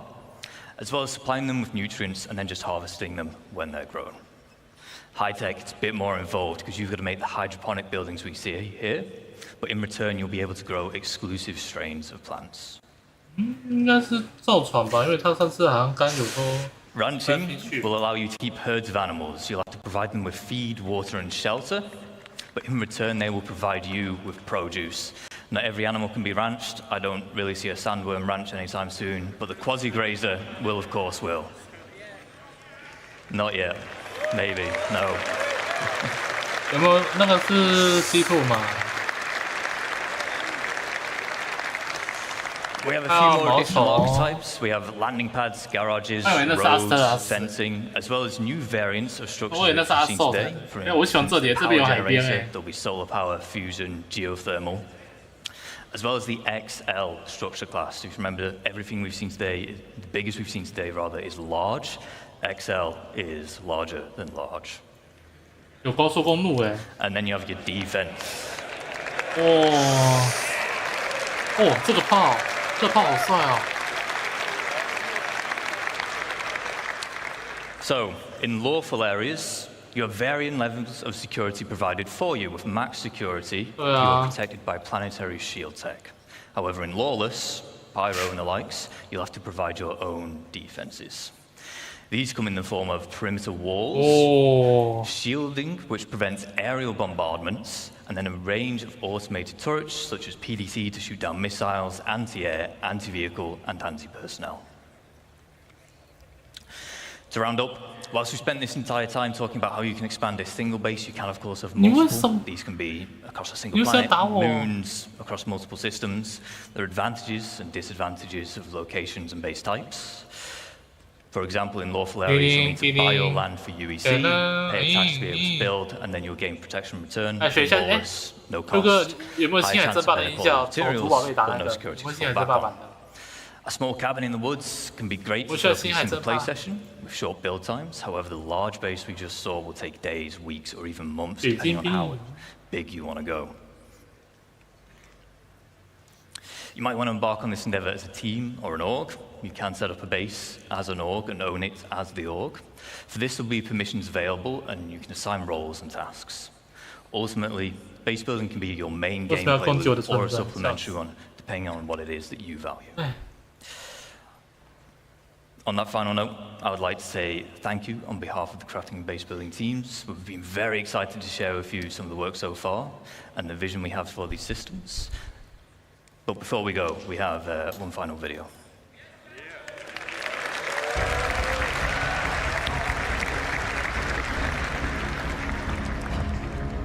Oh, 注意哦，有没有新船哦 ？C8R 哦，还有什么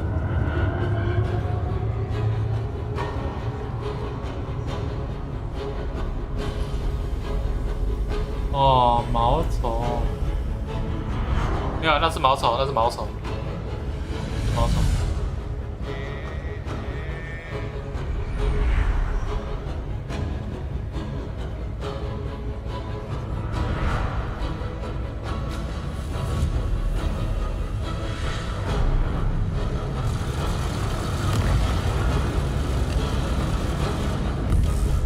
哦 ，A1 炸了 ，A1 炸了 ，Aegis 都来了，我的天哪！为什么那个假扮你是谁啊？那假扮你是谁啊？那假扮你是谁啊？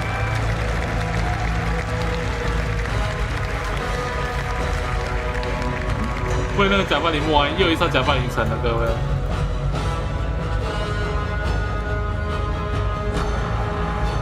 又一次坠机。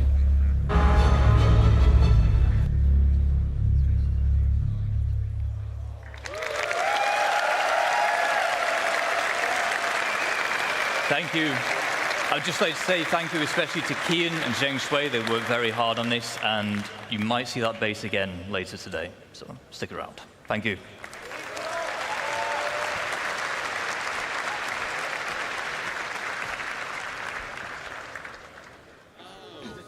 Hello, CitizenCon.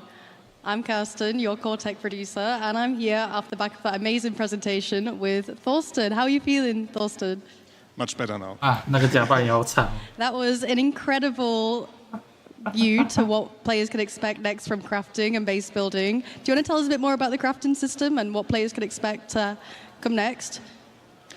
So, I think we talked a lot about that already in the presentation, but it's a really dramatic change or an exciting change. 那个假扮你不是被提成，他在泡温泉。 We give the resources a meaning apart from just a monetary value. Now, even with the quality system that we now implement, there will be also meaning to scout for like the perfect material, and of course, you need a bigger variety of the materials to be able to craft the items. Especially now with the tiered system that we will introduce, we will also give a meaning for you as the crafter or the player you are to invest the time to be the best or the specialist. Because something that is very important to us is that we treat it as a real profession and we have it as in parallel to all the other professions that we already have. So it's not just about making the universe more dense, it's also about making it more interactive and making everything in it more valuable. And more meaningful, yeah. So something that is also important for us is that everything that we do for this new feature is that we meaningfully integrate it into the game, so it all makes sense, right? So also with like the recent changes we did to the itemization in 324.2, we also like this is the starting point of all the changes we will be doing for all items. That the reason why we did those changes were just because of crafting. So what impact will the crafting system have on orgs? Well, as also mentioned in the presentation, like we want to see orgs building an empire of crafting or of manufacturing items and being like the get-to point for players to like go to their base and buy in their particular shops the items that they inherit that they have the best, for example, FPS weapon for. And I'm guessing that'll tie in quite well to the biomes we saw yesterday as part of the core engine presentation, right? Yeah, the biomes will also heavily affect what we do for crafting because it also will give us a good opportunity to spread around resources in more interesting places, like the giant forests you saw, right? For example, if you have a prospector as a miner, it might not be efficient, or you might not even be able at all to go down into the trees to mine anything that is below it. So you need to grab your ROC or your FPS mining gear to actually grab the resources that you can only find in those particular areas. So yeah, we will benefit a lot from this. Super exciting. Well, on that note, how has this CitizenCon compared to previous years? You were at LA last year. How is it to be back here in Manchester? It looks a bit smaller, but I got told it's actually bigger. So yeah. So I really like the location, like the theme it has. I like the community area with the cargo crates. So I think it's really nice. Yeah. Is there any specific highlights so far for your CitizenCon today and yesterday? So it's a very subjective take on it, but I really liked our presentation about the orgs and the social stuff because I'm part of an org myself. So I really looking forward to better better tools to organize our trainings, our works, our events. Do you want to give a little shout out to your 我都想干我的那个豪华旅游船公 Yeah, 司。 so shout outs to Aras. Nice one. All right. Well, on that note, we're going to throw to Dan. Okay, he's live. Back to the community booth section here at CitizenCon 2954. We are here back, and we are with some old friends. We are here with Test Squadron. And I want to give a quick apology to my good friend O Lefty. Sorry for calling you D Lefty last year. I promise it's not because D is the first letter of my name and I'm a narcissist, but that's probably why. So apologies for that, but awesome. Chrome Ninja, tell us about Test Squadron and why you guys are back here at CitizenCon. What's Test Squadron all about? Yeah, so Test Squadron, we're the largest gaming org in Star Citizen. We've only got like 3,000 people. I think we just checked it the other day. We're just hitting over 23,100. But we're a casual gaming org, and we're here giving away free stuff. We've got all this stuff on the table. Awesome. There's some cool swag here. We got posters, we got pins, we got pens. Tons of awesome stuff here at Test Squadron. If you guys are looking to join a sort of friendly way to join Star Citizen, Test Squadron is the place to do it. We're going to move on. Thank you so much, Chrome Ninja. We're going to move right along to my good friend Tom Beckhauser. Tom, how's it going? Hi, Dan. So I'm Tom Beckhauser. 我先去吃个饭一下，这个应该 Star Citizen Twitch streamer. And for this year, Locus 69, Pretty Vanilla, and I decided to make a 1 to 200 scale Banu Merchantman made out of resin. Total of 26 individual pieces that we assembled, primed.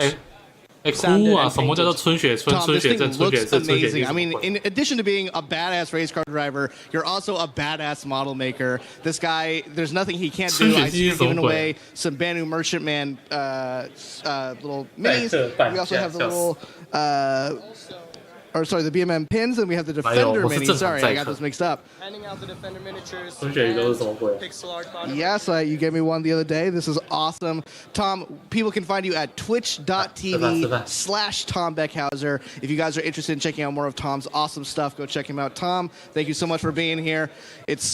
I mean, look at that. To take a look one last time at the BMM before we move on. So freaking cool. Thank you, Tom, for coming over. We're going to shoot now over to Sam, who is here at Atlas. Sam, take it away. Oh, hi, guys. I'm here with ADI, and they have something really cool this year. Welcome to the ADI ASOP Vehicle Retrieval System. Again, did I sound like me, or... could you give us a quick intro to what you guys are doing here? Yeah, this is the Area 18 ASOP terminal and freight elevator terminal. We have, a fully interactive experience here, and we tied this in with our giveaways for this year. So we have Freight Manager as well, and this is where you can take, what's this? A hacking card. We have Tiger's Claws that we've been giving out. You have to search for them. You put in, and you go through the hack experience. Unfortunately, ADI is an anti-piracy org, and this is a mongrel hacking chip, so we don't want it. Boo, I'll go take it back to Mongrel then. Come on, let's go take it back to those guys. Come on, guys. Crime never pays. Piracy is not a real game.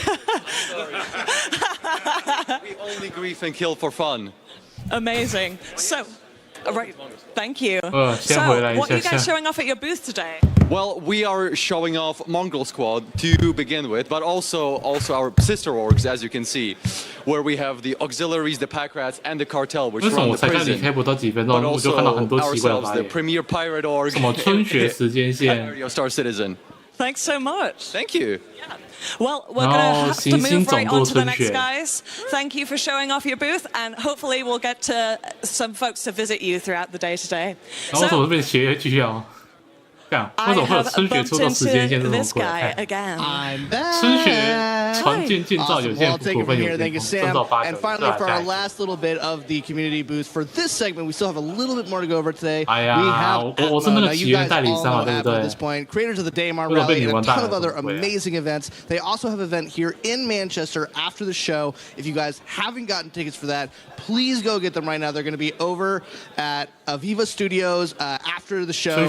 Be sure to check them them out. We love Atmo. They had an official place here last year. And as you can see, they also have planned out for the 2955 Daymar Rally these awesome trophies that they're going to be mailing to the winner. These things are hefty. These things actually weigh a ton.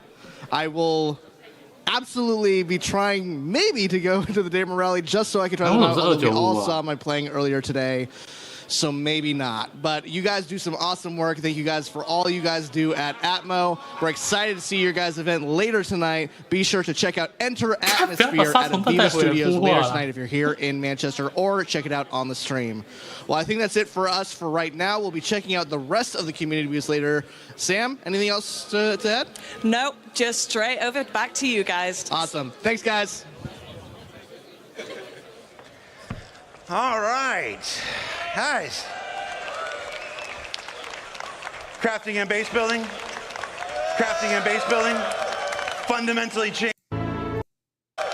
fundamentally change all life in the pursuit of it, right? There's more of that coming later today, by the way. Before I get to my deep honor to introduce two of my favorite people, I do want to call out these lovely little note cards here. You've seen many of our presenters and our hosts carrying them here. I have not been carrying mine, and I probably should have. This one just says, "Don't run." This one says, "Thank Kat and Mandy, but also Tyler and Leah." Guys, can we get a round of applause for Tyler and Leah, please? Now, Tyler, you probably know, is our Director of Community. Tyler is what we call internally as a product owner. Okay, 这个好。 Is touched in one way, shape, or form by Tyler Wicken. So please give a round of applause for Tyler Wicken.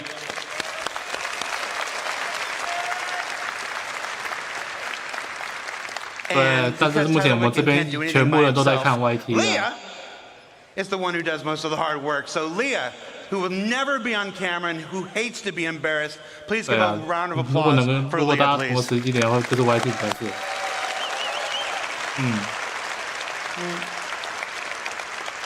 This one just says, "Learn to stretch." This one says, "Don't let the intrusive thoughts out."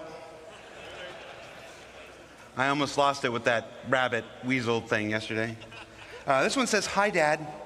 Hi, Dad. And this one says, "Don't run," crossed out. "Don't roll on the stage, dummy." All right. So that's enough for me. Guys, our next presentation is our annual ships presentation, this year titled Captains of Industry, being presented to you by two people who almost certainly need no introduction, but I'm going to do it anyway. Ben Curtis was born in Manchester. No, I'm just. Vehicle art director Ben Curtis and, gosh. Oh, I was going to do something really embarrassing. 这是要讲船的，对不对？ John Crew, you're saved. Come on out, John Crew. 哎，是他讲船的，对不对？不用哭了。哎，核心的。好了，先不要吃饭，先不要吃饭。 You're lucky they didn't wait. Cheers, man. Hi, everybody. It's good to see you all again. Love you too. 好了，准备拿起你们的卡吧，魔法小卡准备好。 In case you don't know me and you weren't listening to Jared there, which I do quite a lot, my name's John Crew, I'm the vehicle director. My name's Ben Curtis, I'm the vehicle art director. 问就是12点后等一下。好了，我要再 po 一次这个了，我们就来看我们的预测准不准。And the clicker is not working. Oh, so if you've got technical difficulties. 我 po 了。You have to do a dance, John. There we go. There we go. 排量量。 So, today we're going to be talking about the vehicles to build your universe. And for those of you that watched the previous presentation, which is awesome about base building and crafting, you should be familiar with the construction grav cart. 那是可以盖的，是不是？是终于可以用了吗？ You've seen how this works. You might be wondering, well, if I've got this, why do I need 这只能盖小基地哦。现在开始在讲了。 some of you that will be perfectly prepared to go push this thing. 他表示等会看到银河喽。 Out of the 应该 garages 有一个大小是需要银河那一种。 But realistically, you're going to need a ship to put it in. it can't carry supplies by itself, so you're going to need to put 有可能 supplies 等一 in 下 the 就会 ship, 卖 move 了。 them. And it has small drones. 完了。 And that's the key aspect there. It has 对对对， two small 所以我们 drones 先来 on 看一 board. 下。 And drones will have sizes. Okay, so yeah, basically everything you're going to be building in Star Citizen has its size class. A lot of you are familiar with how we class our ships and a lot of other things in our game. So it ranges from small all the way up to large and extra large. And our drones kind of fall into those classes as well. But what does it really mean, the difference between what's a small drone, what's a large drone, what's a larger than large and extra large, and so on. And basically, a medium drone, for example, can build any structure up to a medium size. So it can build smalls, mediums, and it will be able to build small structures faster than what a small drone would. So the size makes a difference depending on how big you want to go. We need Galaxy. Give me Galaxy. The drones also scale in I need Galaxy. numbers in the你 one 开到 drone 这个 can 排的 only 念 make 那个 one 有点不 structure 明 at 显， a 我们 time. 需要能不能再 So the Galaxy？ grav cart's got 2 drones on it, so I'll be able to create 2 small structures. 有点难，因为北极星。 Or if you've got a vehicle that carries multiple drones, you can craft a lot more Galaxy structures, 是他 a 们 lot 不是 bigger 明年 sizes. 就是今 And 年 that's kind of really the 12 key to 过后就 kind 会 of 开 like 始 the。upgrade path through the kind of drone sizes. So we've had a look at the small. So what's next? What do you want to build? A medium. So I know some of you have already seen it, but this is the CSV from Argo. So launching today is the very first ground vehicle from Argo, the Construction Support Vehicle, CSV. So this specialized chassis is developed to take on all the conditions, little rugged that really does just go everywhere. And if you're constructing a new settlement, there's 2 things you need. You need drones to build it, you need supplies to supply the drones to build it. And that's why the CSV comes in 2 variants. So we have the CSV FM, which stands for Fabrication Module. So this has 2 medium drones on board, and we built it to... 哦，这个是盖房子车的吧 Black upwards. It's approximately, and everyone always asks me what ship fits in what, and I lose track of it all the time. It's about the size of a Tumbril Cyclone. So if you can put a Cyclone in a vehicle, you could put one of these in it. 你看盖房子当然需要护盾。 Obviously, 2 medium drones on board, and then it has a internal storage tank for resources. So it has a very small version of a freight elevator built into the back of it. So you feed it 1 SCU crates, it absorbs them into the holding tank on board, and then the drones will come back to the vehicle to refill. And it also has a size 0 serial generator on board for a bit of protection. What happens when you run out of resources? This is where the CSV SM for supply model comes in. So the second CSV-based vehicle in the game, and this has a traditional 4 SCU cargo grid on the back. So 4 1 SCU boxes, 2 2 SCU boxes, 1 4 SCU box. Depending on what you buy, you can use this to bring it and move it around. So this is the perfect companion vehicle to the CSV FM. Said that. Shield generator as well. Moves about 28 meters a second. I could not, my brain is fried. I can't remember what it is in miles per hour or kilometers per hour. And it is available right now to drive in SC Alpha 324.2. Available at playerc.csv.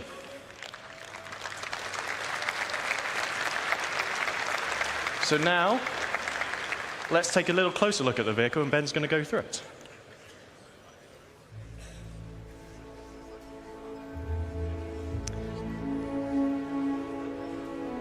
Okay, so what we're seeing here is the in-game version of the CSV. It's complete with its 4 SCU of cargo up on the rear.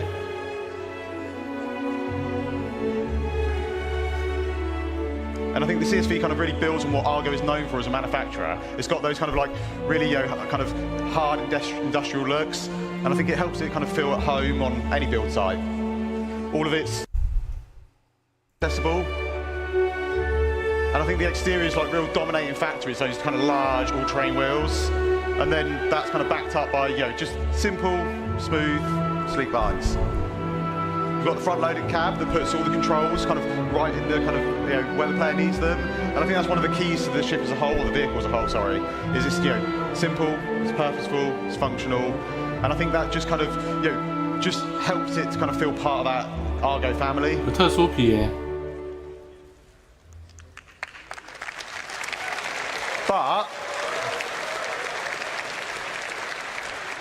But what if you want to go bigger? Bigger? Bigger. 银河。Okay. 不是银河，新的 So, Star the Star Lancer family. 哦，这奥德赛啊。Yeah, the Star Lancer is basically a whole new family. 不是，我的意思很像奥德赛的那个原设计奥德赛。And these are covering a range of different roles. Today, we're going to be talking about the first three, which are the build. 那看来不对，那这样的话， and that basically is 那 all CID 应该就真的是想让那个吧，就是用这艘船当那个，就是用原版然后来改装成奥德赛。Which is going to be 会用到啊。 for people that want a little bit more defensive or offensive excursions in our universe. And then we have the Max, which is a dedicated hauler, but it can still pack a bit of punch. So we're going to take a bit of a closer look at all of them today. We're going to start off with the build. So this is the Star Lancer build from the outside. The key thing to take away here is you'll see it has the drone bays on each side, and then it has the drone resupply arms for allowing the drones to come back and resupply. Inside that room, you have the drone control center. So you have a single station inside, and this is where you control drones from, much like Luke showed you in the previous presentation. So there are 2 large drones held on each side of the room, so 4 large drones in total. And then there are 2 filler stations right at the front here, and these each hold 16 SEU of capacity, which can then go and load the internal resource tank to feed the drones. Drones will then be deployed out of their little secret garages, and they go off and do what you've asked them to do. When they need to resupply, they'll come back, sit on these arms, suck up their resources that they need, carry on their day. That's the really important thing here. All these base building vehicles have enough storage on board to supply your drones. Obviously, if you're going to build a million things on the base, you're going to run out. But we want you to be able to have these vehicles and have knowledge that you're not going to be doing endless cargo runs initially to build your foundation, your base. You'll be able to build your base and have storage on that eventually. But these all get you going in the short term. So let's have a quick go over the stats. It holds 4 large construction drones. It's 83 meters long, 52 meters wide, 15 tall. Saw lots of rumors and chatters that people thought this was Freelancer size. It is not. It is significantly larger than the Constellation and Corsair. It's almost 600i in size, so it is a big ship. 2 S4 guns for the pilots, 16 missiles, remote turrets, and then 128 SU of cargo capacity in the build specifically. But what if you don't want to build stuff? What if, like me, you just want to burn stuff and destroy stuff? So introducing the Star Lancer attack. So like I say, this is designed to be a bit more aggression into the verse. So I think the first thing you're going to notice is the kind of the dual manned size 5 turrets. Now these give much better kind of broadside coverage from any of the other variants. And then on top, we also have like a dedicated hangar that has been specifically designed to fit a Mirai Fury inside. And I'm sure we will see plenty of other ships try to be fitted inside. Successful, yeah, we'll see. And I think John's going to run you through the interior now. So yeah, let's have a look over the tack from outside to in. So this is the tack in its default paint, so sort of military drab grey. Then internally, obviously Ben talked about the size 5 turrets. Then we have some drop seats behind, and these are on a deployable ramp, so you can do some ground assault. They will drop out, down. If you're doing a bit of ground assault, chances are someone's probably going to get injured, so there is an onboard medical facility directly behind them with 2 Tier 3 medical beds.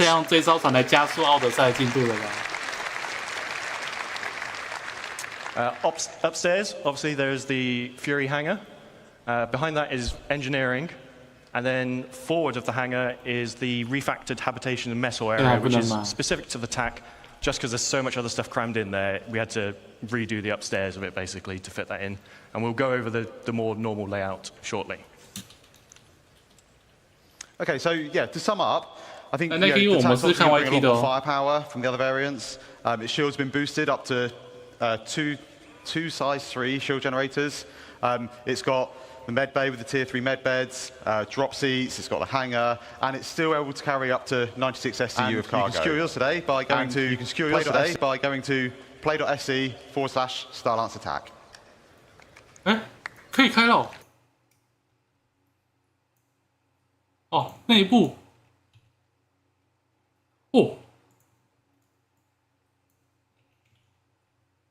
哦，吓死我了！那是有模型的不是吗？那这样的话，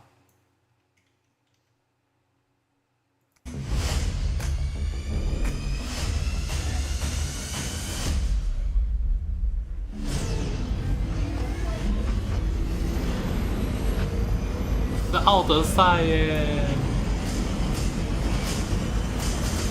啊，对，这要大家讲小奥德赛，我们的奥德赛可以用它的。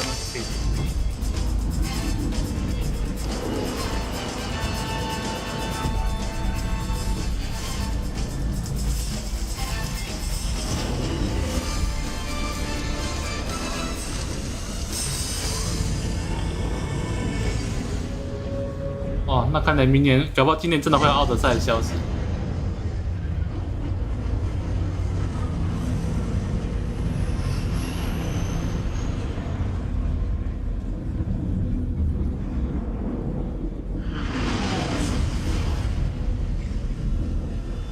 就那个啊，大胖，那是胖风。对啊。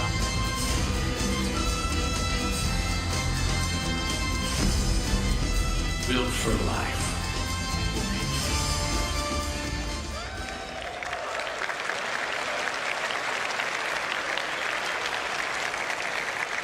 还没有卖。Okay, so I think you can kind of hopefully agree that was a pretty great kind of trailer for the Star Lancer Max. And as you can kind of see, we're just putting the finishing touches on that now. So yeah, we're just getting it all done, all ready for its launch at IAE. IAE 才能买哦。We will take a little bit of a closer look at it now. 哦，这表示已经可以飞了哦。I think the Star Lancer kind of really fully encapsulates Misk's kind of ability to create beautiful ships. It's got this bulbous design that really helps to kind of convey its underlying structure and its underlying strength.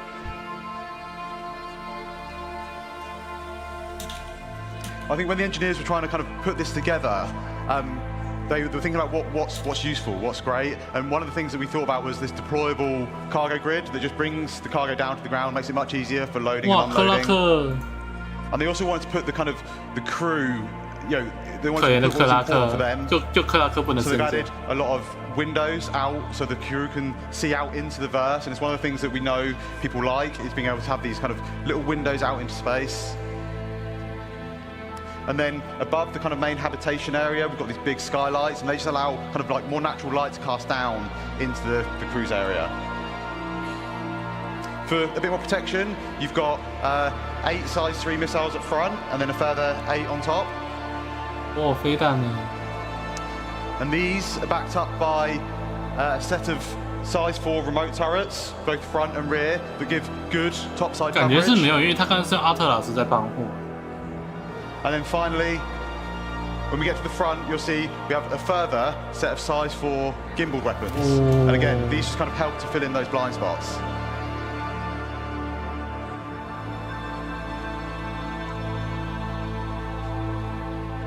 I think as a whole, the engineers of Misk have done an exceptional job in creating a vehicle that kind of fully encapsulates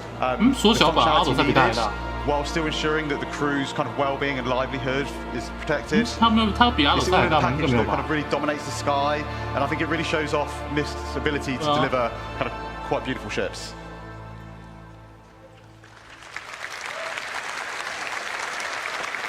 Right, so don't worry, this is not an Origin 404 moment happening here. So let's have a look inside the Star Lancer Max now. So, love it or hate it, we love it. The Misk traditional letterbox view is back. At the front of the ship, you have the pilot, co-pilot seat with 2 support stations at the rear. These are the ones that control the remote turrets by default. Then behind that, we have the escape pod room. 4 escape pods, 4 crew. And then behind that, we have the traversal. It goes between the 2 floors of this ship and goes to the exterior of the ship. And then a ladder for emergency backup. 我们先看配的有没有卖，我先看配的有没有卖。我们先看配的，配的比较重要。 Nice shared communal space for you to relax with your crew. And then we move into the 4 individual crew rooms, each with double beds, so very luxurious for a spaceship. 它没有独，哎有，它有独立皮，各位，还有独立皮。At the rear of this section, we have a further 2 lifts. These are just internal to go between 有千刀皮哦， the 2 decks. 有千刀皮，有千刀皮。Then at the rear, we have the main engineering. So there are some components dotted around 有 throughout 千 the 刀 rest 皮， of 有 the 千 ship, 刀 but 皮， the bulk 要 of 么 your 要换。 components and the engineering terminal are here at the rear of the ship. So that's upstairs. Let's go downstairs a little bit.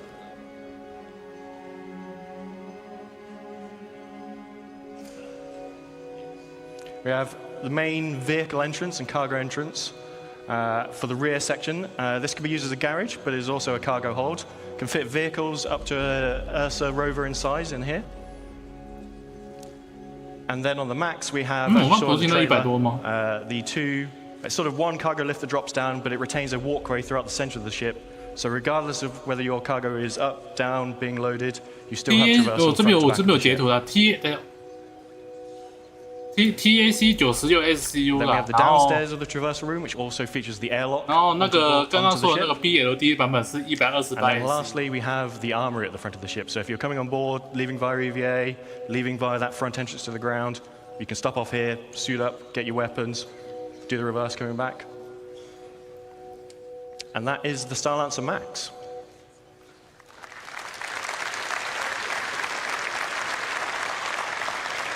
Wow. So we'll quickly recap the stats. 224 SU of cargo, 128 on that ventral drop platform, 96 in the rear cargo area. It has 6 extra VTOL thrusters for all that extra mass that it's hauling.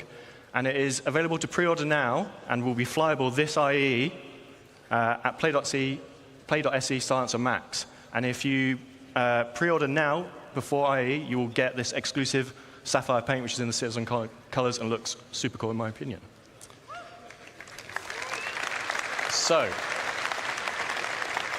we have talked small drones, medium drones, large drones.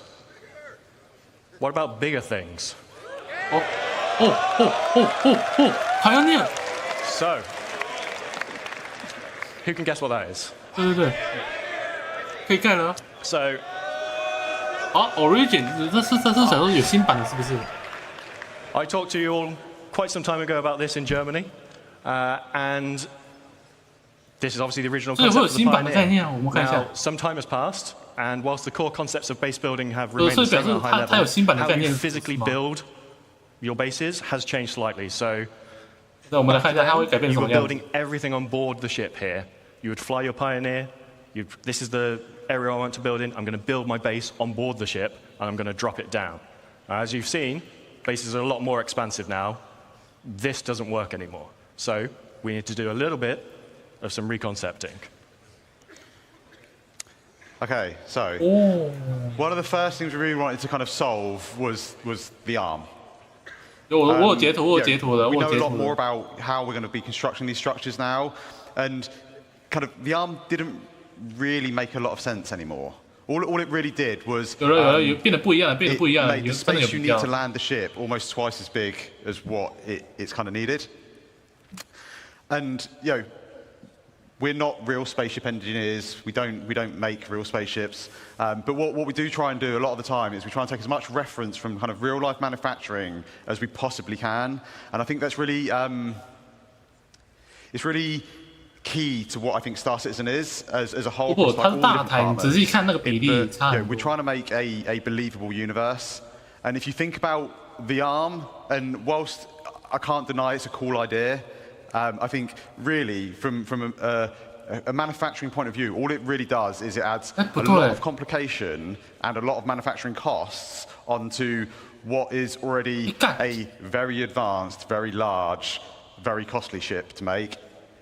So that was kind of like one of the kind of real first things we wanted to do. The second thing we wanted to look at was kind of have a little bit of a shift around of kind of like the egress points on the ship. The cargo position has moved, so we needed to kind of update that. We wanted to make sure that the landing pad made sense and had space to kind of come into the ship. And then we also needed a way of getting things out of the ship that we will be crafting. On top of that, we had a few other goals. Like I say, it needs to support all the updated kind of building mechanics. It needs to support all our current metrics, and I don't mean just character metrics, I mean all metrics, because we're going to be creating a lot of things inside this ship. We wanted it to kind of become a true self-sustained mobile base. We wanted it to kind of, be kind of like the cornerstone of your crafting and construction ventures.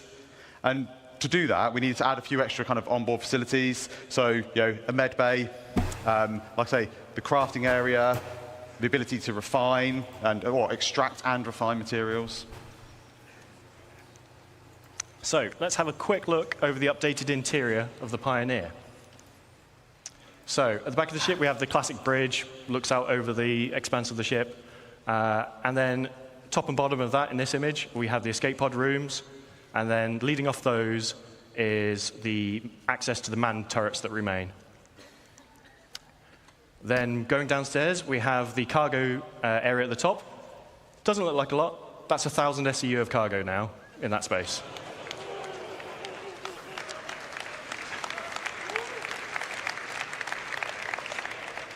Next to that is the fabrication control room. This is where you'll be fabricating larger vehicles and ships, as well as smaller fabrication machines next door for.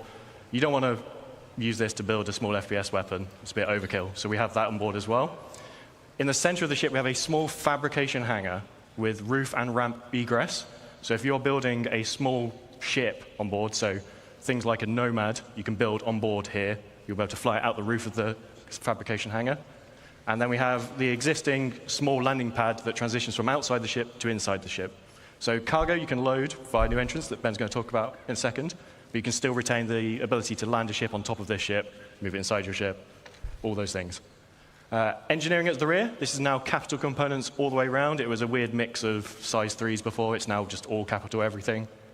Then we have the habitation, mess hall, medical area between the hangar and engineering. And then at the front, we have 4 extra large drones. 修小版，因为它那个是以前奥德赛废弃的概念，衍生出来的改装版。Okay, yeah, so we're going to have a little look at kind of like the concept and where it's at on the interior. We start out on the interior bridge. It's very spacious, or command deck bridge, whatever you want to call it. It gives kind of really nice views out over the front of the ship. And right up front, you've got all the consoles required that you need to kind of control the ship, as well as the kind of additional remote turret access consoles. And then at the rear, we have the main kind of navigation components and some small engineering consoles. And kind of flanking either side, we've got these 2 corridors, and they lead out to the manned turrets that kind of sit above the bridge. And they also have all the escape pods needed for all the bridge crew. Like I say, we want this to kind of be a home away from home, so we have a very large, comfortable habitation area. Each of the crew members, they get their own individual crew pod. And one of the nice things about this is these actually open up, and they allow kind of each crew member to kind of decide like how much privacy they actually want. This is the crafting area. We've got the 4 kind of crafting machines. And these are right next to the cargo bay, the internal cargo bay. And as John says, this holds up to 1,000 SEU of cargo, so it's pretty sizable. To make it a little bit easier, it's got its own dedicated cargo lift at the back that, again, just simplifies that kind of getting cargo in and out of the vehicle.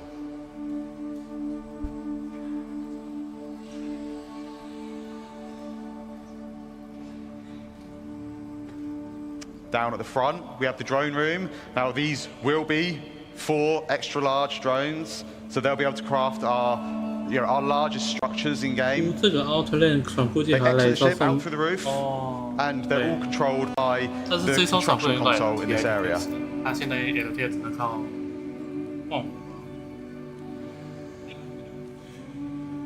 And finally, we're just going to take a quick look at the crafting area on the ship. So you can see here we've got these blast shields down that kind of protect the crew in this area from what's going on inside.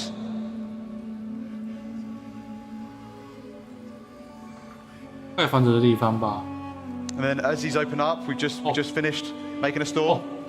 And as as we see, there's a ramp that leads out, so you can drive any ground vehicles straight out the front.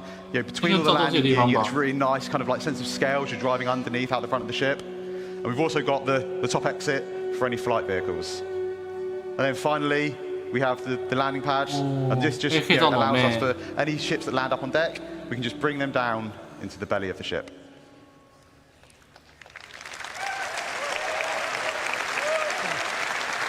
So, that's the Pioneer. It's had quite the glow up over the years. Holds 4 extra large drones. And if you're interested in finding out what extra large drones can build, I highly recommend sticking around for the next presentation. It's about 20% bigger. I know the jokes, we always make ships bigger, but to fit all that in, it needed it. It can craft small ships and vehicles. And one thing we didn't show in that video is the landing gear actually have integrated ground resource extractors in.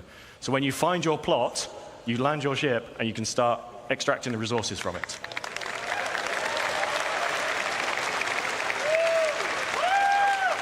Capital components all round, and now it has 1,000 SU of cargo capacity. Now the bad news. When base building comes out, this will not be there day one of it. But we are starting this in the next week or 2, so it is in production very soon.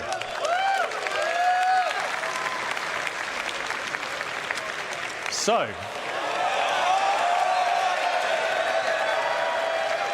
to finish up, we'll do the classic one last thing. CitizenCon is usually about looking forwards, but we'll do some housekeeping and look at the now and a bit before. So, oh, sorry, this is Ben. Yeah, so you remember last year we teased these 10 vehicle silhouettes. Now, these were vehicles that we were planning on working on this year, and we've not quite delivered all of them yet this year. But we did come quite close. So far we've delivered 6. We've delivered the Pulse, the X1, the Medvac, the Argo and PUV 1T, the RSI Zeus, and the rework on the Retaliator. 他这个来剧透一波新船呢 Oh, but what about the rest? Sorry. So, all but one of these will be released before the end of the year. So, the Legionnaire is the one that's going to miss out. And that's because we want to align it with hacking gameplay. But the rest will be here before the end of the year. So, Crusader Intrepid, Mariah Guardian, and the Polaris. So, we have a few patches between where I am today standing on stage and the end of the year. But let's start with some things that you're going to see at IEE. 哦，这什么 ？Engineer。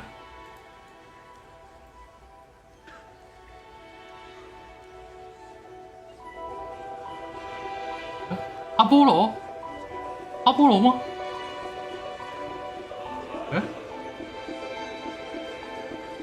不是 Terrapin 的变体 ，Terrapin 的变体 ，Terrapin 变体，对，是 Terrapin 变体。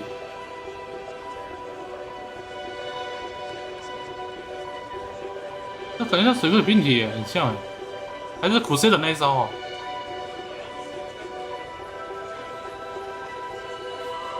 看那 Crusader 的样子哎，所以说那招是 Crusader 医疗体哦。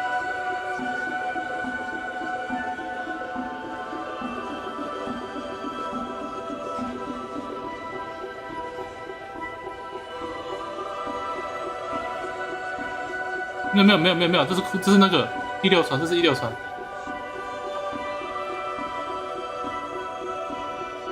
我靠！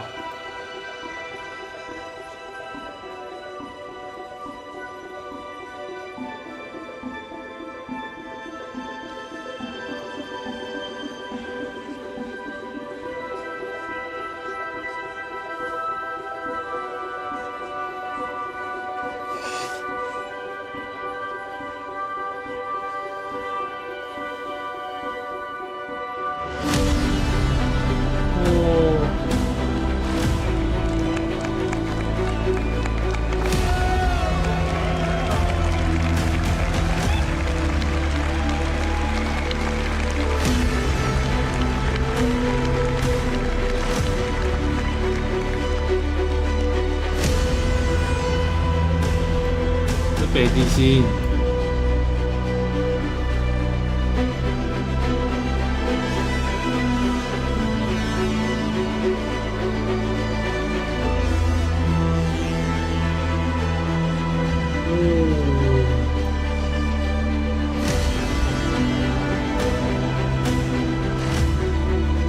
终于，这 BGM 太赞了。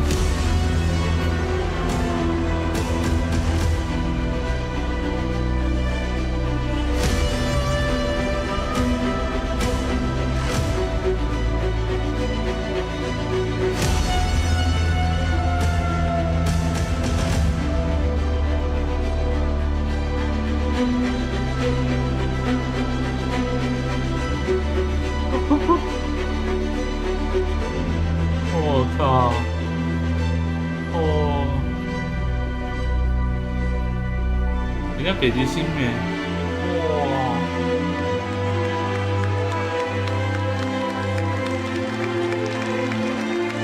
哎，有那个哎，有那个光哎。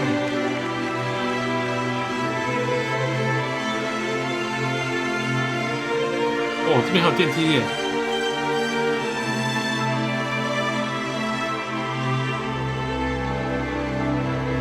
哇，这什么地方啊？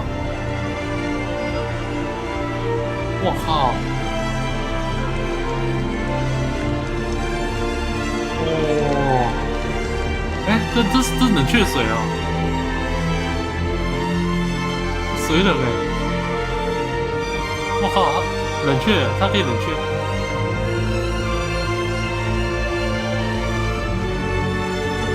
难怪要产这么大。哦，看太会产了吧！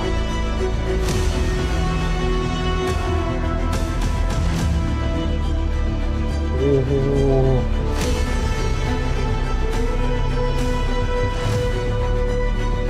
完了，这缺眼睛的破伤哎，这地方是破伤。啊？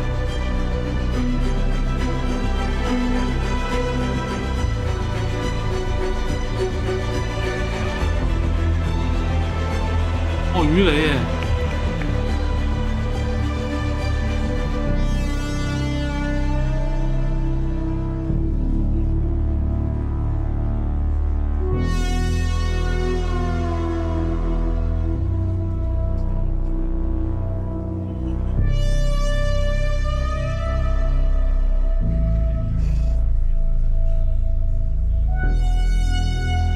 哦，哎，跟上次看不一样的，好像稍微不一样。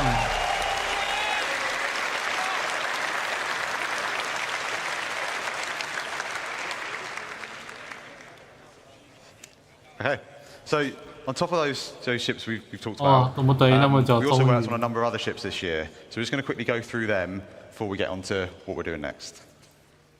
So we delivered the Sulen. 对啊，威廉要来了，是不是 ？Storm. 哦，没有，哦，他是讲去年时尚船。The F7A and F7C Mark IIs. So I always get tongue twisted with these.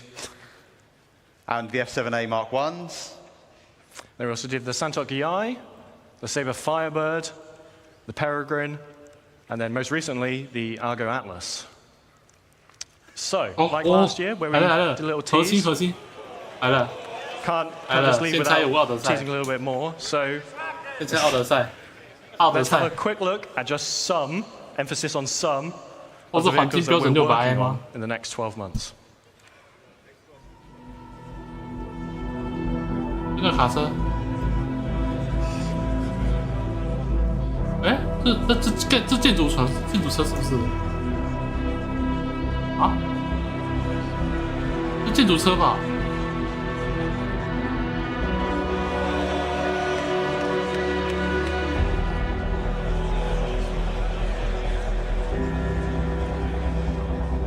啊，这什么？这什么东西？我靠，这才是 Guardian！ 我靠！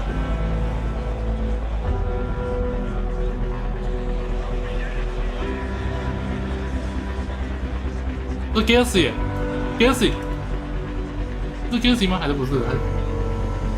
哎，对，这是什么？这什么鬼？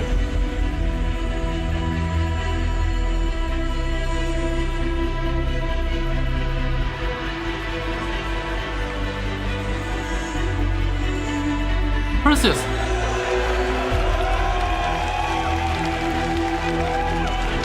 哎，Atlas，哎 ，awesome。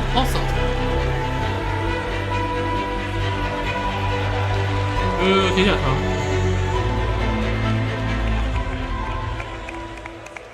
So.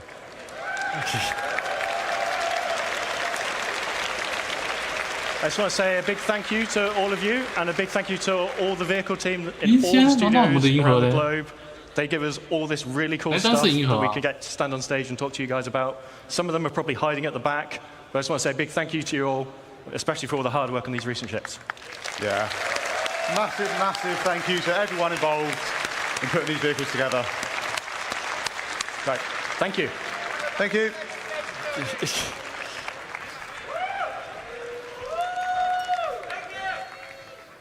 That was awesome, you guys. I swear some of those silhouettes looked a little familiar. Let's give it up one more time for the vehicle team. Let's hear it for the vehicle team, everybody. Woo! Call and response. We'll work on it for next year. Speaking of awesome ships, we are here at the Planet Ring booth here on the show floor at CitizenCon. These guys have some amazing models that are in prototype right now. We're going to check them out right now. Let's check out some of these awesome prototype models we have right here. Let's check those out. We're going to give our cameraman just a quick moment to check them out. I am here with Ray of Planet Ring. We're going to be asking him a couple questions about these prototypes in just a second, but I want to make sure that the camera has time to check out the details on these awesome models that we're hoping to get out in the near future. Oh, look at that. That is some sexy detail work. All right, so Ray, what inspired you to make models of Star Citizen ships? Well, actually, we have been Star Citizen bankers for many years. Myself, I joined the wars in 2015, and my colleagues joined it in 2014, which is 10 years ago. It's a long way for us. And we've been specialized in sci-fi models. We have been collaborating with other famous IPs like the films, especially the sci-fi films and animations and games. So we are excited to be here as a partner of CIG to bring the citizens in the world with a beautiful ship in an affordable price. Yeah. Amazing. So how long does each model take for you guys to make? Well, we've been working for 7 months for now, but our prototype now is still early stage of what we're going to do in the future. So it's roughly like 5-6 months for now. That's what we have been building for everything you see here in this booth. Yeah, and they are amazing. So I have to ask, which model is the hardest to make, but also which one's your favorite? Yeah, it's a good question, but I would say the Star Citizen ships are very in detail, so each one of them are very hard to make, actually. But my personal favorite should be the F8. You can see the F8 has a very beautiful panel lines. It's very beautiful in details, and it has a brutal weapon system that's crazy. And also, I want to make sure that everyone knows that our prototypes our final products come into 2 versions: assembly version and the finished version. So for assembly version, we have the injection pieces, so you can cut it yourself and build it yourself, paint yourself, and it's glue-free, it's snap-fit, it's easy for everyone to build in 3 hours. And the finished version, we have it printed for you, we have it assembled for you, and we have some extra layers, painting, welding effects, and some extra decals. It's amazing, fine quality. Amazing. And so we're actually going to show these really quick. And as we show these details over, we're going to actually throw it over to Sam. Let's give a quick detail on this. Thank you again, Planet Ring. We're really happy to have you guys here. Let's throw it over to Sam back at the community booth. Thank you, Ray, again for having us here. We'll see you guys at the community booth. Hi guys, I'm back at the community booths and I'm over here with Ultima. Could you give us a brief intro for the guys watching at home to what you guys do? Absolutely. I'm Sigelian from Ultima Energy. We're the leading provider of fuel products and services here in the Verse. We do a lot of Starfare operations. You can find us on our website at ultima.energy, and we have Discord as well. So hit us up there. Amazing. Thanks so much, guys. Let's move right on over to Medrunner. So, Jared talked a little bit about you guys earlier today. So how have you found the convention so far? What's been your favorite bit? Oh, man, it's been amazing. Squadron 42 looked so good. I mean, I'm an Idris owner myself, so I'm super hyped to seeing Squadron 42 in 2026. Just the love from the community has been amazing. It's been so much fun here. Thank you so much for being here. And if you guys haven't already, do come check out that booth because it is really amazing. Okay. And I am here right on the end of our amazing community booth area with our Avant-Garde guys. So, Avant-Garde, would you mind introducing yourselves and what you guys do? Yeah, absolutely. We are a PMC organization. We do PvP both in the sky and on the ground. We also a trading division where we trade rare guns, rare armors, and everything. Our goal is to have at least 100 members, but because we value people below quantity. We want to create a legacy altogether. When I create this organization, I don't consider myself the commander of everything. I just planted a seed for a tree. Maybe I will never see the fruit, but I want to create a legacy. People need to have fun, maybe win sometimes also, but especially win. Be a healthy community and having fun altogether. Amazing. Thank you so much. Right, let's move on over to the other side, where I am joined by my partner in crime, Dan. I don't know which camera I'm looking at. That one. That one? 2? 1? Hi. Hi, guys. We're back here at the community section with my friends at Imperium. They have, again, awesome ship model we saw a moment ago. Look at that awesome ship model they have here. It's even better than the one they had in LA last year. Guys, quick elevator pitch. What do you guys here at for Imperium have here at CitizenCon this year? Well, at CitizenCon this year, we brought another one of our 1 to 500 scale bangles. This one is actually in Imperium colors. It's the ISS Sovereign, which was picked as the name for our flagship by our members. And then also over here, we have 1 to 2,500 scale Bengal Krugeri Battle Group that was made by one of our members that we're going to be donating to Cloud Imperium and to Chris Roberts. That is amazing. You guys have made some awesome stuff here. We're really happy to have you. As always, Imperium creates some awesome showcase stuff here at CitizenCon. We're going to move on. Thank you guys at Imperium so much, and we're going to move right along. Thanks, guys. Next up, we have Black Star Initiative. If you guys are interested in a private military force with weekly events, Black Star is the place to check out. Guys, again, quick elevator pitch. What is Black Star all about, and what do you guys have here at CitizenCon for us? So, Black Star is all about helping other people in the org, getting to PvP battles, and also doing security and protection. Over here we have got, at our booth, we have a med gun made by someone in our community. We have got our challenge coin, which we provide to other leaders within organizations that we meet out in the verse.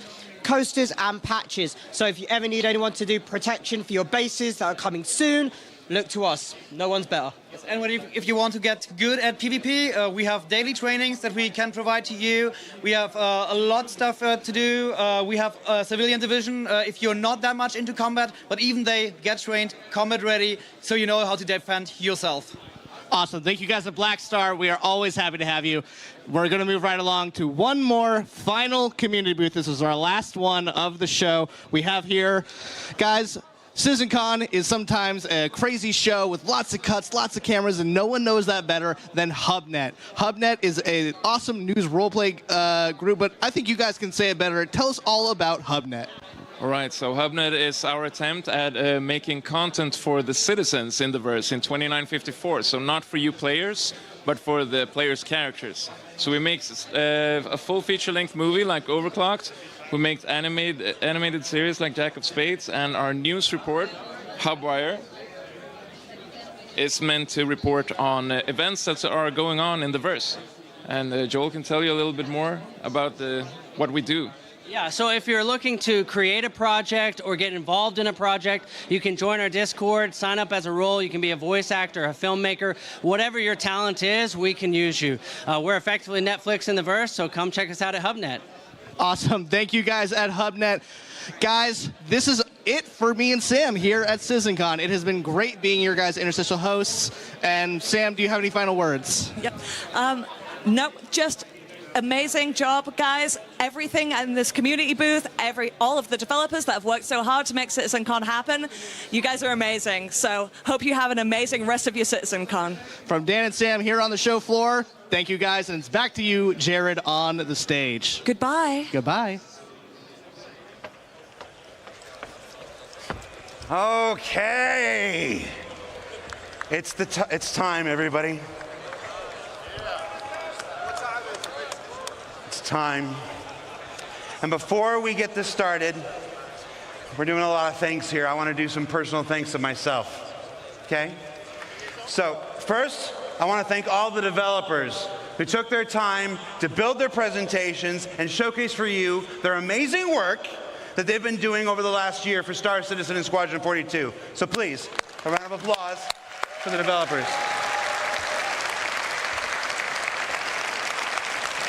It is not easy to stand on this stage in front of 4,000 people, in front of tens of thousands of people at home, and the hundreds of thousands who will clip this and replay it and cut it into other content videos for years and years to come. So thank you so much. I want to do a couple individual call-outs, though, because it's important to me, and I'm on stage right now, and you're a captive audience. I want to call out Nick Pierce. Nick Pierce from the Characters and Creatures presentation. 10 days ago, we lost our main presenter. He didn't die or anything, he just couldn't make the trip. Nick stepped in with only 10 days to prepare that amazing armor specialization presentation that you saw. So Nick, you're a champion. Thank you so much stepping at the last minute.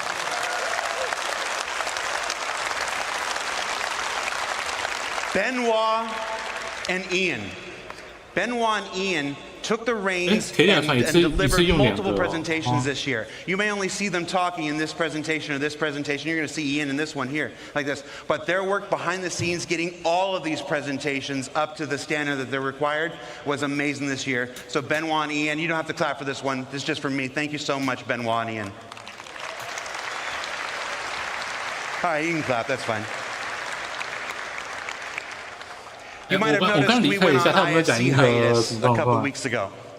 We went on hiatus a little earlier than normal because we took the ISC gameplay capture team and we dedicated them to the work of CitizenCon for the last almost 6 weeks. Every year at CitizenCon, the devs spend their time creating their footage for you, their showcases for you, and many of them still did.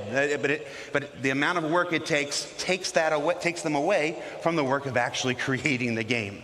So our ISC gameplay capture team really stepped up this year for the first time in CitizenCon history and helped folks create the videos. Those amazing looks at Nyx, those amazing looks at Castra, the amazing looks at the Sandworm and stuff. So I want to call out Will, Dave, Toby, Alex, and our newest member, Thomas. Hi, Thomas. Thank you so much, guys. They had never participated in a CitizenCon before, and I think they were a little surprised at first at the sheer amount of work that goes into doing this, but they stepped up and delivered some amazing stuff, the last of which you're going to see some in this next presentation. And then our last two groups of people I want to present, I want to share. Are they back there? Wave if you're back there. You guys ready? I can't see anything. All right, I hope I'm vamping a little bit until Rich Tyra gets into place. I could hide it from you, but I'm not. So the last groups of people I want to thank. Well, let me tell you a story real quick. When I'm back there, and folks are coming up to me, and they're thanking me for this, and thanking me for doing ISC, for doing SEL, for putting this together on the stage today, I'm struck by two things every time I'm thanked.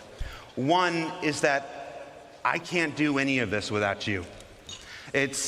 There is no game project in the world that does a weekly behind-the-scenes docuseries each and every week, and then turns around and does a live talk show the next day after it. And that's only made possible because you guys keep tuning in, you guys keep watching, you guys keep supporting, you guys keep making relatively positive comments about me. I don't think I'm ever going to shave my face again. But it's all right. I just wanted to see what I look like. You know, I'm like, oh, that's what you look like. All right, I agree with the people. Let's bring it back. And then last but not least, there is one person who makes it possible for me to do everything that I've done here. I've been here for 10 years. I've produced 7 CitizenCons. I've produced 3 Gamescoms, a PAX or 2, and a couple digital stuff, and of course ISC and SCL every single week. And really, after your support, the only reason I get to do this week in and week out and have these big moments like this is because of the same guy who makes it possible for all of us to do our jobs. So I'd like to thank, where's the camera? There you go. I'd like to thank Chris Roberts. Chris, thank you.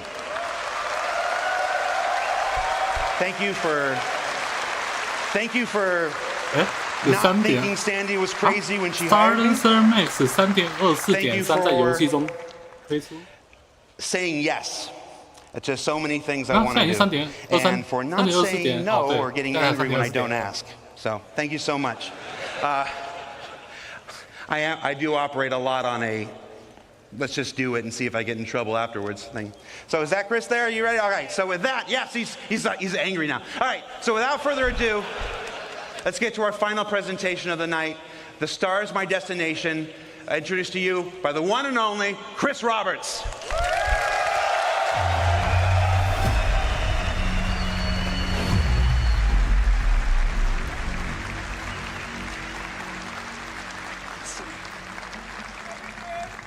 Hey, well, I hope you had a great day yesterday. And, by the way, there's a perfect run through that Rich did immediately after the show. He went back to the office, ran it through, no crashes, no nothing. It's up on YouTube.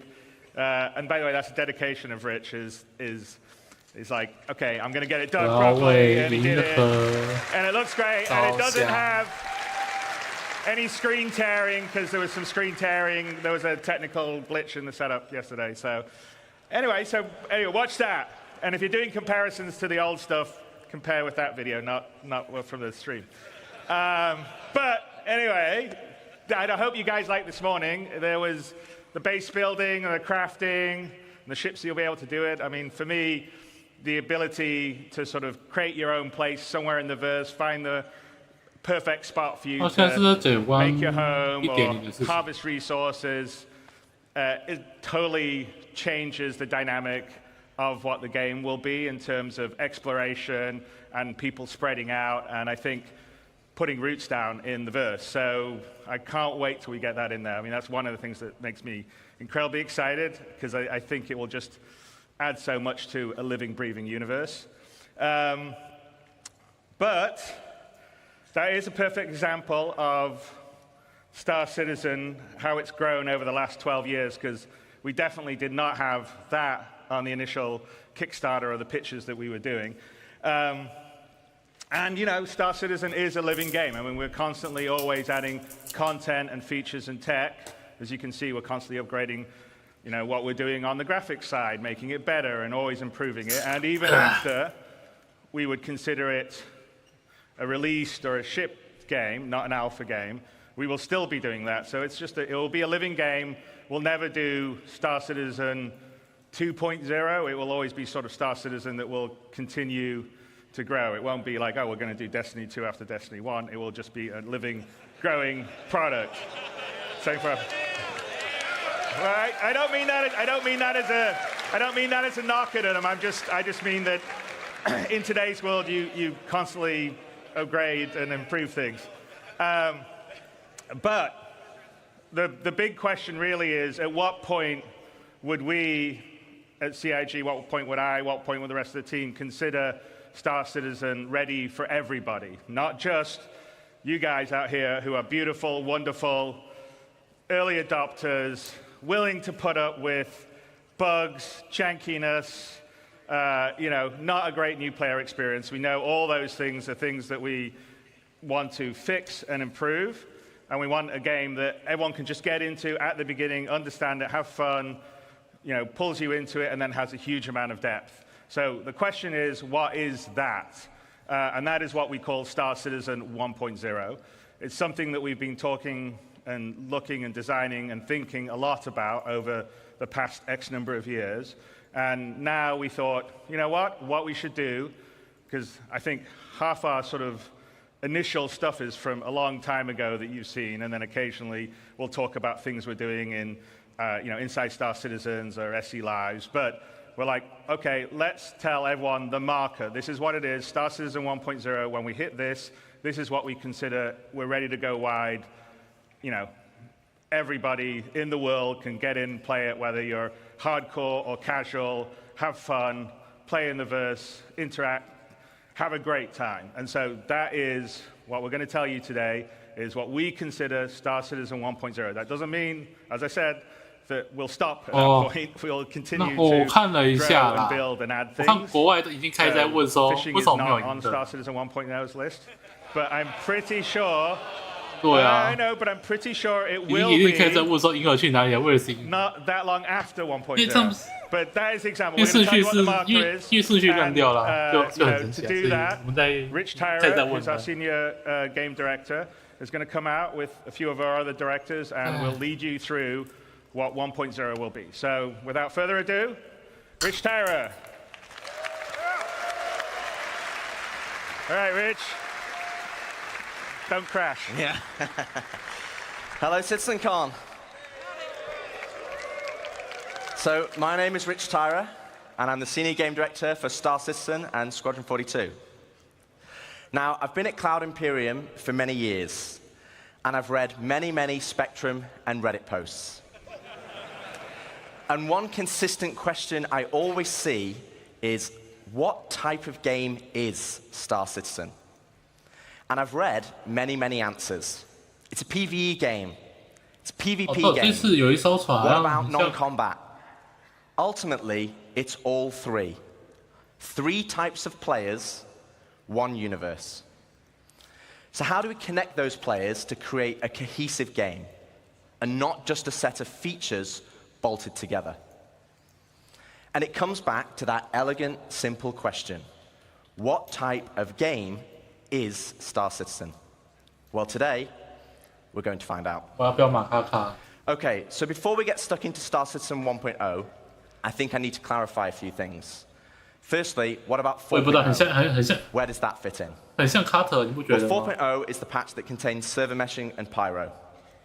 And fundamentally, it's an alpha development patch, which means it's adding further tech, features, and content to our alpha version of the game. Today, though, is beyond 4.0, all the way to 1.0. And the big difference is that 1.0 is the full release of the game. Okay, so what does that mean? How will it be different to a normal patch? Well, firstly, let's look at the 1. The 1 means we're committing to higher base performance and minimal bugs. No longer will we reference that the game is in development. This will be a fully released and polished experience. It means fully rounded gameplay loops, from new player experience to story missions and end-game content. And crucially, no more it means no more resets between patches. It's a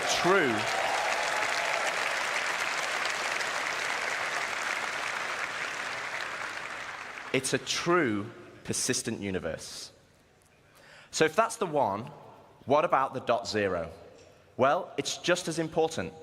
It means we're still committed to continued development, with new content and features being planned post 1.0. But those features will no longer be tier 0. We'll be committing to a higher benchmark of quality for each patch, and most importantly, it's a moment in time.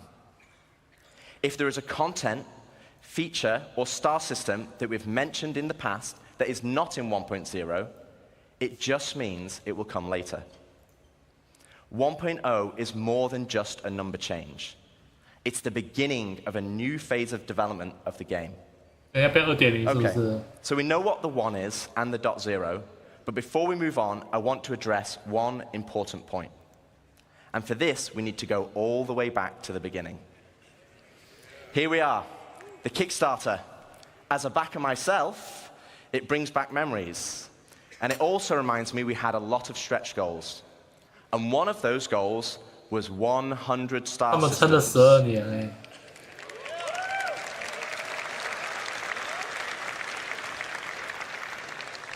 But, and there is a but, the star systems of old are not the star systems of today. They were based on the privateer and freelancer model. They were unexplorable planets with an isolated and small landing zone and had automated landings. And we all know how that went. To give you an idea, Stanton had 4 points of interest, and the entire 100 systems only had 90 POIs. Compare that to Stanton today, and we have 1,626 points of interest, And that is going to be dwarfed once we start using the starcitect tool you saw yesterday.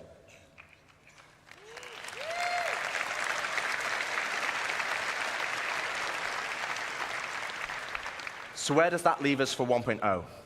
Well, we will not be launching with 100 star systems, because the game we have today was not just the game that was pitched back then. It's more rich, it's more diverse, and fundamentally, you'll be getting a whole lot more, and I mean a lot more. Okay, so now I've defined what 1.0 is, let's get into the cool stuff. Star Citizen, by its very nature, is a sandbox MMO. Today, you as a player have to find the fun. You have to figure out what you can do and how to do it. If you want to be a hauler or salvager, you have to know those professions exist. You have to know what ships support that gameplay. And you have to rely on outside resources for help. As it is now, the game is not set up to help you. So we're going to add a soft framework, a nervous system, that connects all the professions, ships, and content together. And to do this, we're going to add a main story. To help... 有故事的哦。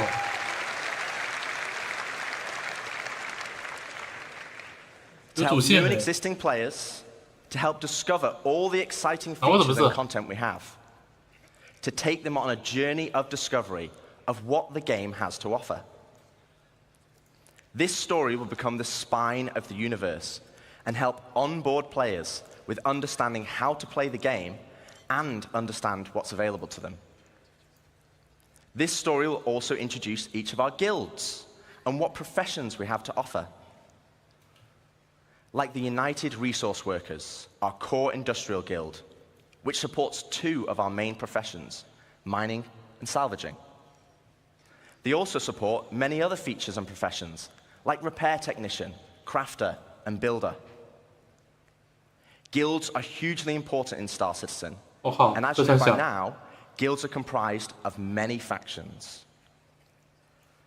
As you work for each of these factions, you will gain guild reputation.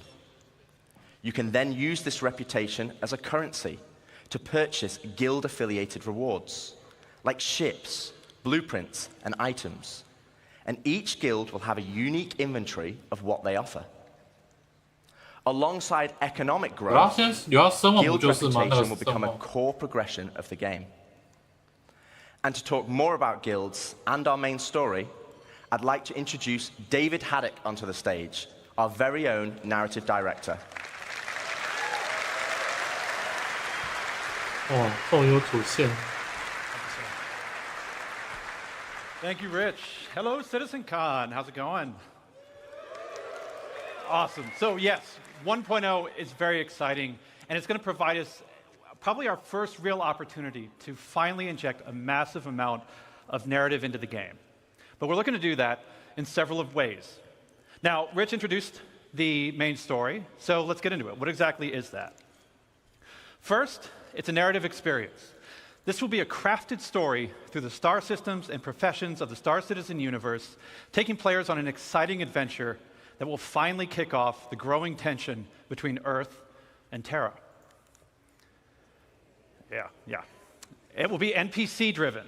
So while Squadron 42 will always be the place to go for AAA cinematic adventure, we're bringing a lot of the techniques that we learned from that to capture and build a cast of dynamic characters, some of which may be familiar, for both this story and the PU.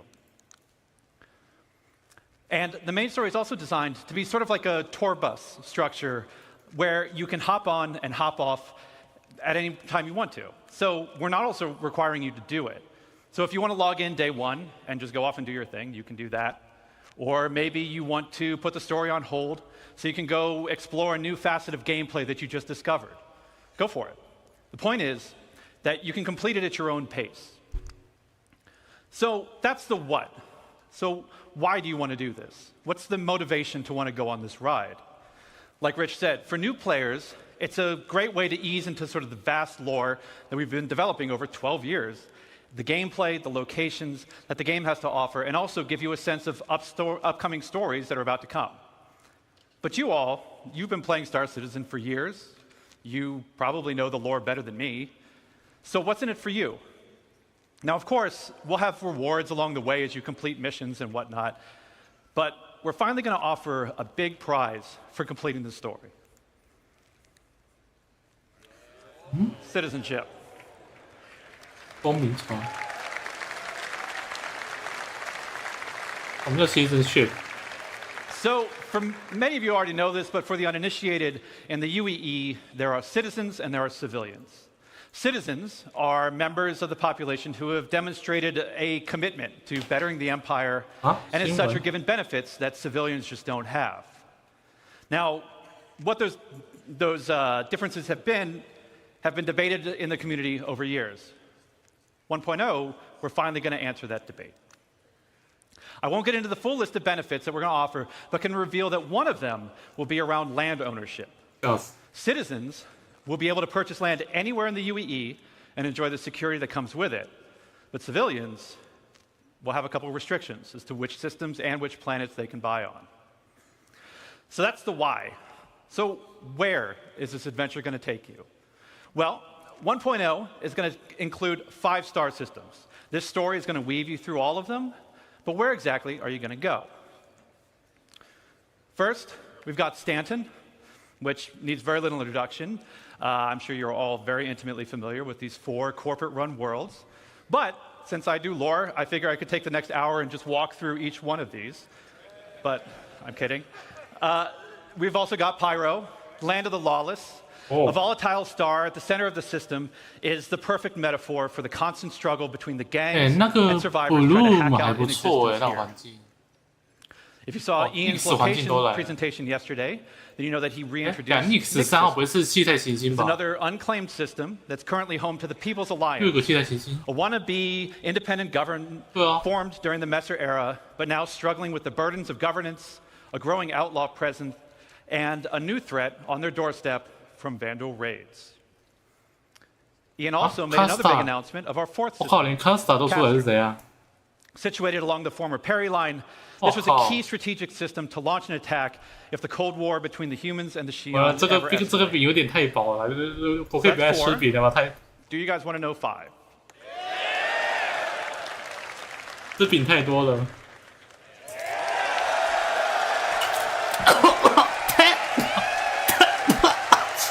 Yeah.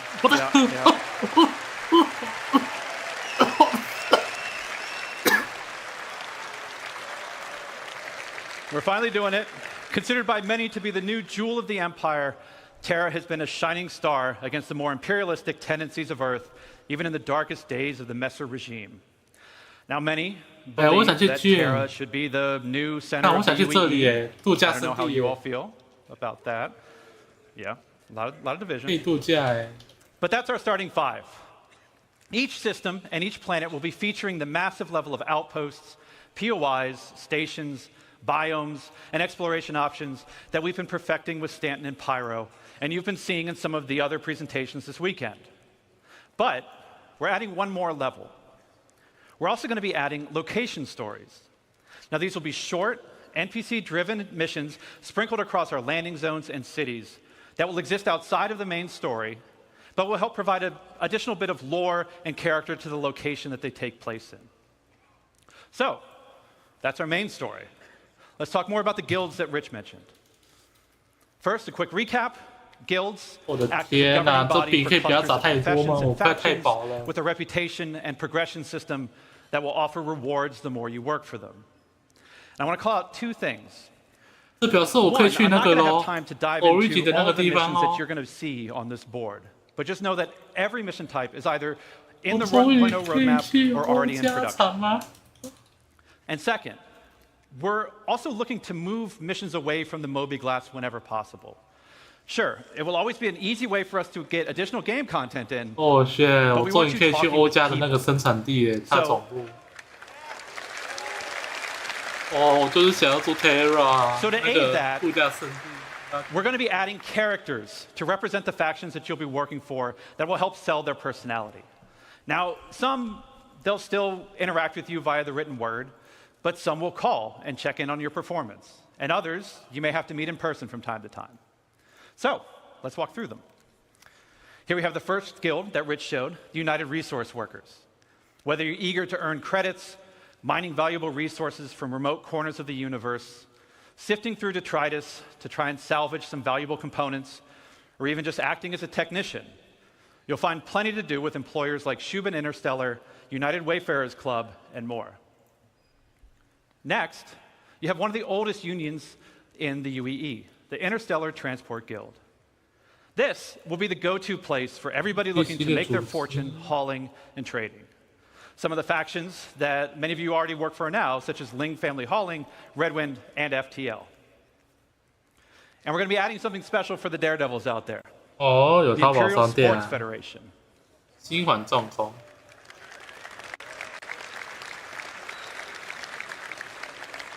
So aside from the usual racetracks that are both legitimate and illegitimate, we're actually going to be leveraging some of our existing mechanics to build new Racing sports driver, and provide an racing outlet for all pilot. you Murray Cup enthusiasts, cargo Olympians, and competitors to see just who's the best out there. For those who dream of exploring, I'm sure we have a couple here. Along the former Perry line. Sciences that was brought up yesterday, and the Academy of Sciences that was brought up yesterday. And this is a science guild that will include factions like the Imperial Cartography Center, who will task you with a variety of missions to better understand our universe, such as sending you into a nebula to do deep scans, or finally seeing what's at the bottom of that planetary canyon. We're going to have a new faction called High Point Wilderness Specialists, who will offer missions associated with the various fauna that we're starting to get into the game, from population control missions to harvesting specific resources for research. Now, I don't know if we have some people who'd like to do combat, but our combat guilds were doing something a little different. Now, previous to this, these were all of our profession guilds. But for our combat guilds, they operate a little differently. See, these two are diametrically opposed to each other. So once you pledge allegiance to one, the other marks you as an enemy. On the lawful side, we have the Mercenary Guild. They represent factions like Eckhart Security, the Bounty Hunters Guild, and even some military contractors. So whether you're pulling together a team of specialists to go assault a ground base, hunting down an elusive criminal, or putting together a recon run to drum up some intel, Mercenary Guild's got you covered. On the flip side, we have the Council. Now, this is a shadowy group comprised of representatives from various gangs, syndicates, and outlaws who mandate criminal activity throughout the verse. You'll be able to throw in with rough and tumble gangs like the Headhunters, the Dead Saints, or work your way up to join highline criminal syndicates like the Atonis or the Drop Kings. But remember, the underworld is a dangerous place run by greed and power. So mercenary guild reps might not be the only people you have to worry about, as the syndicates are always looking for loyal soldiers who will hurt their competition and tip the scales of power in their favor. So as you can see, there's going to be a universe of exciting storytelling opportunities for you to undertake in one format. But one more thing, we're also going to revitalize our social behaviors to make the populations not only feel more alive and reactive and off chairs, but better reflect the tone and flavor of the areas that they're inhabiting. We want to see the people of Lorville slowly trudging through the streets, overburdened by the ruthless contracts, just as much as we want to see the tourists of Orison gleefully moving from attraction to attraction. And all of this, this is what's going to make Star Citizen be the experience we set out to make. A diverse universe with a rich tapestry of stories, characters, and experiences for you to live in. To talk more about how all this feeds back into player progression, I'm going to turn it back over to Rich Tyre. 不是啊，这个笔会不会太多了 Thanks, Dave. Smashed it.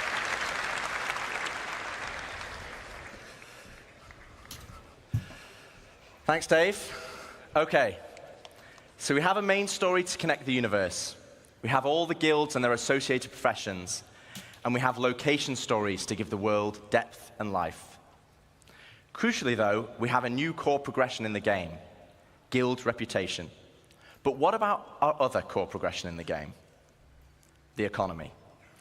So, as we've discussed before, we'll be implementing a Star Sim-powered dynamic economy that will automatically adjust the in-game prices based on player activity. 没关系，我们就只要玩星际公民就好，不用玩其他游戏。But for credits to actually matter, though, we need to have an economy where credits flow out as well as in. This means transactions such as repairing, refueling, and restocking need to have value. If everything is too cheap and the money coming into the economy is too great, we'll have massive inflation. And this is where taxes and insurance come in. Boo! Oh, yes. We'll have two main taxes: inheritance tax as part of Death of a Spaceman, and security tax for your base that will cover the cost of planetary shield tech.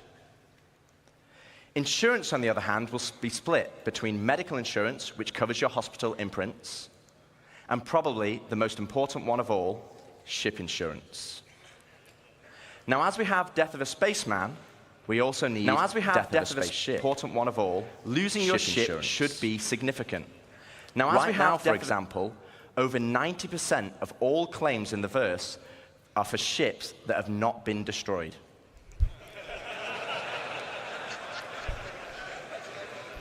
And this is where ship insurance and our new warranty mechanic comes in. First up, we'll have 3 tiers of insurance, with level 1 being chassis insurance, level 2, chassis and component insurance, and level 3, chassis, component, and decorations insurance.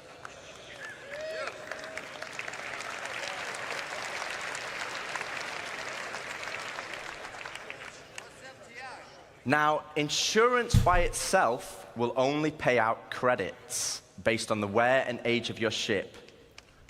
Insurance, I think you want to listen to this bit because it's important. Insurance with a warranty, though, will give you back a new ship, plus any other equipment or decorations based on the tier of insurance you had. Okay, so this is the bit you need to listen to. All ships bought on the pledge store will come with a permanent warranty and their appropriate insurance. What means to have permanent warranty post? Huh? This means you will always get your ships back if they're attributed to your account. Other ships, on the other hand, will require a transferable warranty, and these are rare. You'll be able to earn transferable warranties in-game. You'll be able to just by completing the main story, as an example, and apply them to any of the ships you own. But there will be a cooldown for transferring it between ships, so choose wisely. Now, what about claim timers? This means you will always get your ships back, and getting your ships back to your account. And we want claim timers to be proportional to the crafting timers. This means it's more beneficial for you to go back and get your original ship. For this, we're going to be introducing a shuttle ship, just like a courtesy car.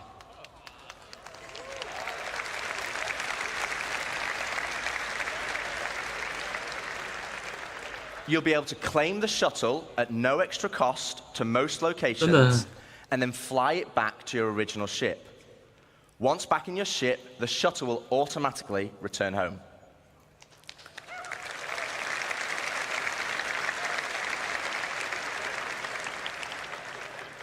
If your ship has been legitimately lost, though, then you'll need to claim it back. And as we'll be increasing claim timers, this will mean some ships will take longer than others, with starter or small ships always being readily available, and larger capital-sized ships taking a long time. So it's always better to try and get your ship back if possible. Okay, so we've talked about our 2 core progressions, but what does that mean to you as a player? Well, firstly, it means we have a framework where we can start creating cyclical gameplay loops. But what are 我要宣布谁中我的890以后黑名单了。 Okay, so right now in live, if you have a prospector, you probably enjoy mining. And the reward for mining is credits and the enjoyment of the activity. But in 1.0, you might be mining for a whole different reason. And this is where cyclical gameplay loops come in. Firstly, let's add all the manufacturers and ships in. I'll just give you a moment to take that in, because there's a lot. I actually had to ask them to take the variants out because it didn't fit on this slide. And let's zoom all the way into the prospector, a stalwart of the mining community. But let's say I really fancy acquiring a military Mark II Hornet. Let's go on a simplified journey of how I could get one. Firstly, I know I won't be able to buy it, as it's a military ship, so I'm going to need to craft it. That means I will need the fabrication hangar blueprint. Luckily, I can earn it by doing mining missions to gain rep with the United Resource Workers, and I already have the perfect ship, my trusty prospector. With blueprint in hand and some excess credits, I can now purchase a small plot of land on Stanton and build my fabrication hangar. Step 1, complete. Now I need to grab the Mark II Hornet blueprint. For this, I need mercenary rep, and more importantly, a combat ship. With that in mind, I will do a few more mining contracts to earn enough credits to purchase a Mustang from the dealership. Now I can start doing combat pilot missions for the Mercenary Guild, so I can unlock the Mark II Hornet blueprint. Okay, step 2 of our simplified loop is complete. I have the Mark II blueprint, but I need the resources to craft it. So I come full circle back to my prospector, but this time I'm mining for resources instead. As you can see, this closes the loop. No longer am I mining just because I like it, and there's nothing wrong with that. But now I am mining for a purpose and for multiple reasons.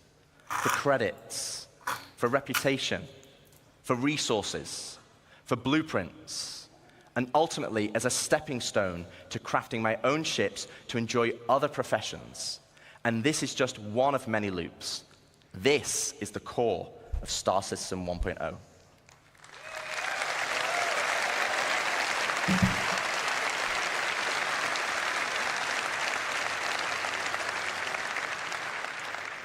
Players set goals that weave between sandbox gameplay and the soft framework we are adding that give meaning and progression to our professions and features. It's providing the framework for motivation to play the game. That's the journey, though. What about the destination? So Dave has already discussed citizenship and the main story, so let's collapse that for now. Let's talk about endgame content.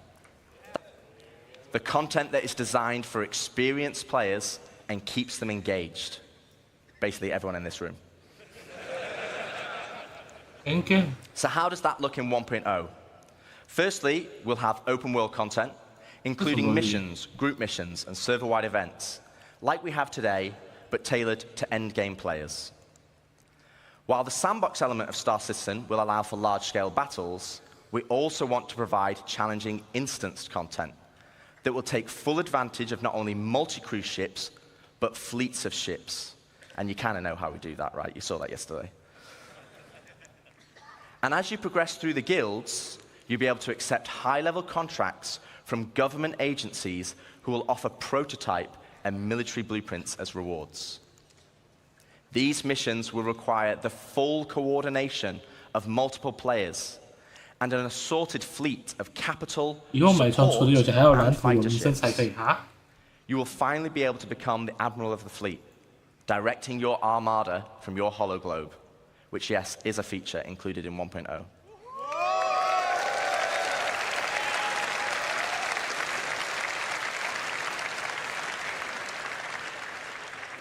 We will also be offering more specialized on-foot missions that see you enter the depths of distribution centers and municipal works in small, tight-knit squads that provide an outlet for our more FPS-focused players. On top of all this will sit a dynamic layer powered by StarSim. While StarSim will be the driving force in our dynamic economy, it will also track player and AI activity and dynamically spawn events based on their actions. For example, if it tracks large amounts of resources being moved from one home location to another, it will have a chance to spawn pirates to intercept. All this combined will provide just a portion of the end game experience, and I'd love to delve deeper, but that's for another day, as we still have a lot to show. So we've discussed non-combat professions and guilds, cyclical gameplay loops, and end-game PvE content. But what about PvP? What about player versus player content?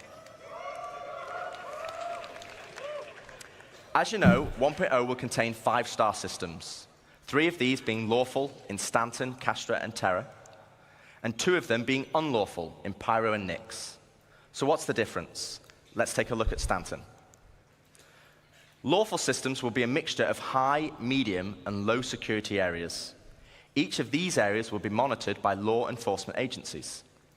And depending on the location, would dictate the emergency response time, with high-sec areas being the fastest. Initially, this response will be measured, but over time will escalate to overwhelming force. This means if someone is attacked, if they can just hold out for a short duration, help will be on the way. Pirates will be able to disrupt this monitoring by shutting down the nearby comm arrays, but this will be highlighted in your star map, with dynamic missions being generated to bring it back online. But this is the PvP you already know and experience right now, just without security forces. But before we jump into an unlawful system, let's explore what options you have if you pirate a ship. Okay, so first up, let's discuss ownership. All ships and high-value items that you own will automatically be assigned to you. This means if someone steals your ship, you can mark it as stolen, either via an insurance claim or in your Mobi. This will then trigger a dead man switch on the stolen ship, meaning it will cease to function after a period of time. But what options does this leave as a pirate? Well, you can still salvage it. You can tow it back to your fabrication hangar to dismantle it for resources. Or, if you have a high enough rep with the council, our criminal guild, you can get the dead man switch disabled and pay for a new title deed to become its new owner.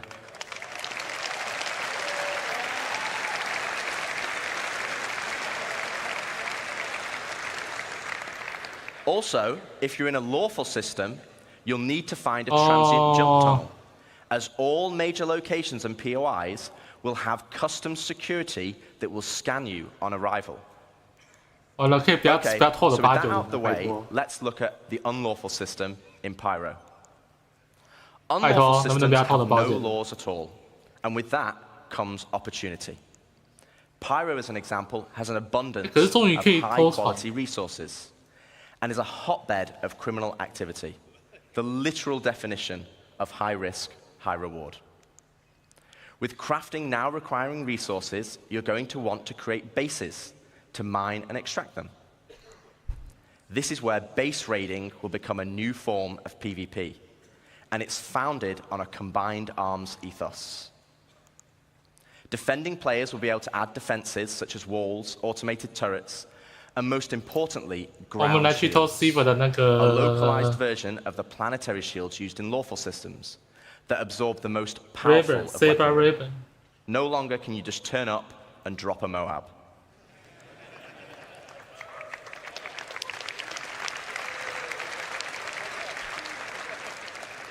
One huge difference, though, compared to planetary shields, is that these shields can be disabled. You will have to strategically assess each base and punch your way through its defenses on foot to eventually bring down the shield generator. Once the shield is down, then you have options. You want to raise it to the ground, you can bomb it from the air. If you want to extract all the resources, though, you'll need to infiltrate the base using explosive charges and hacking while fighting off the defenders. Now, both piracy and base raiding is founded on sandbox gameplay. And again, that's the essence of Star Citizen. But we want to add more. Something where you can log on and immediately find the action and fight for a purpose. So first up, let's go on a history lesson. In the early 2600s, there was a fledgling corporation called SEAL that had developed a new system-wide planetary shield technology, the same technology that will provide protection for your bases today. To prove this tech, they wanted to use Nix and Pyro systems as a testbed. With the promise of high-quality resources, SEAL lured independent miners to man the shield network in exchange for shield protection for their settlements. As a prototype, SEAL couldn't provide total coverage over all the mining settlements, and so they created the SEAL Tokens program, allowing the most industrious factions to purchase shield coverage for their work. The network consisted of multiple linked bases on the ground that then linked to several stations in orbit around each planet that then connected to the nearest relay in the shield network, which eventually linked back to the shield core, which oversaw system-wide distribution of the shield technology. Factions could then earn SEAL tokens for working on any part of the network. They could then use these tokens to buy shield coverage, but with the competition amongst factions being so intense, SEAL was only able to offer shielding to the hardest workers. Unfortunately, due to outlaw interference, SEAL eventually pulled out of Pyro and Nix and pushed for a more automated solution in more civilized systems. So fast forward to present day, without SEAL's backing, they had to pull out and leave it as it is. And welcome to Station Warfare.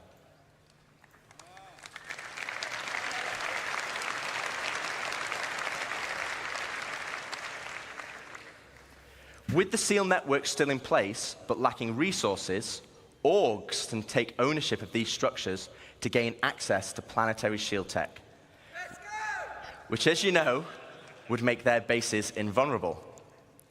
Unfortunately, there's a catch. There isn't enough to go around. And as in the good old SEAL days, the system still works via the SEAL token program. To earn tokens, you'll have to assault a location and then deposit resources to power the network. This begins with ground bases and ends at the shield core. Each structure occupied will then accrue SEAL tokens over time, with larger structures earning more, and at the end of each week, you must then use these tokens to purchase shield protection. With shield coverage being limited, though, the system automatically selects the orgs with the highest bid from across all shards. Meaning for that week only, a certain number of orgs will gain access to shield protection. So this is a chance for your org to become the de facto leader of a system. It means you'll be able to log on and immediately find the action and fight for your org. And finally, it's not just sandbox PvP or ganking. You are fighting for a purpose. So once you've won your bid, what then? To talk more about that, I'd like to welcome Ian Leyland, StarCitizen's creative director, to the stage. 看攻击我的星球。 Good luck. Thank you. All right, hello, CitizenCon. Thank you, Rich. Thank you, Dave. So, to continue the conversation of large-scale endgame org activities, let's go back to Pyro 3, where the ground bases were being built earlier today. This morning, we saw the small habitat being built by Luke. And then we saw Deck start to expand the base into a commercial enterprise. But eventually, we saw a massive example of an org base. But with everything Rich was talking about, with org system-wide activities, we want to give you guys the ultimate end goal. But also the thing we need to protect. And to do that, let's look up into the sky and see what it is.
宇宙太空站哎！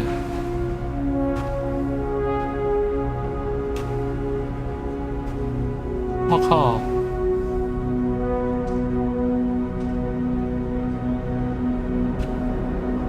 哇！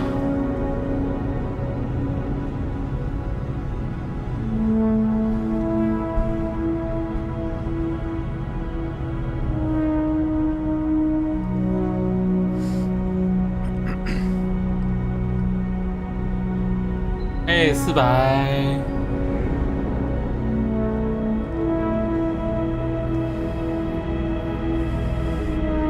哎，那套新船也在。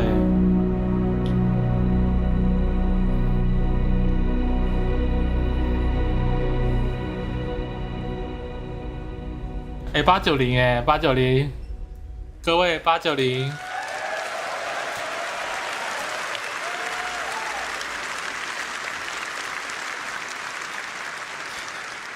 Let me introduce you to player space stations. Finally, you can build your home amongst the stars. This will be the starting point for your base of operations, for system-wide org activities. But why is this an end goal? Well, first of all, to construct your own space station, it's going to require vast quantities of resources and materials. And also will be a large time investment. But how do we start? Well, it all starts with the supply bay. And the supply bay can only be constructed by the Pioneer. By Pioneer. By the Pioneer.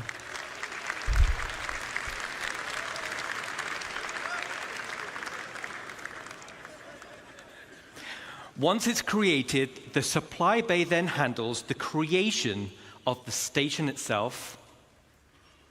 Now, we're in grey box development phase, so the artwork's not final, but let's go on a journey and start building our space base.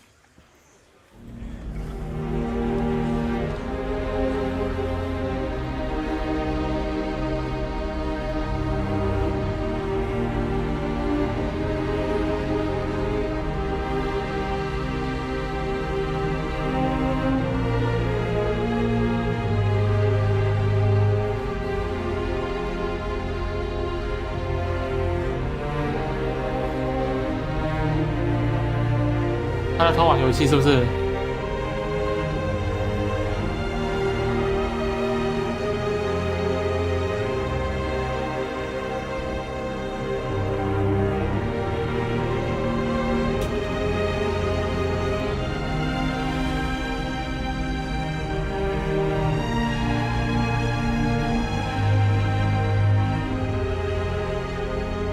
那个好像是昨天的那一个。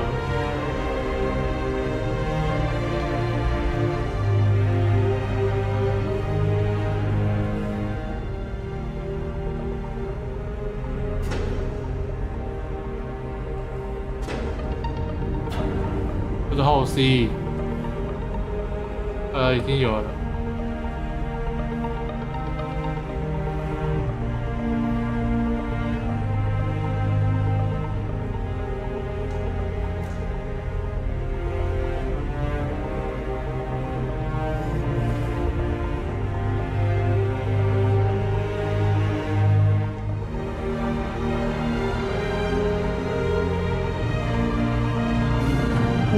会跟着转哎！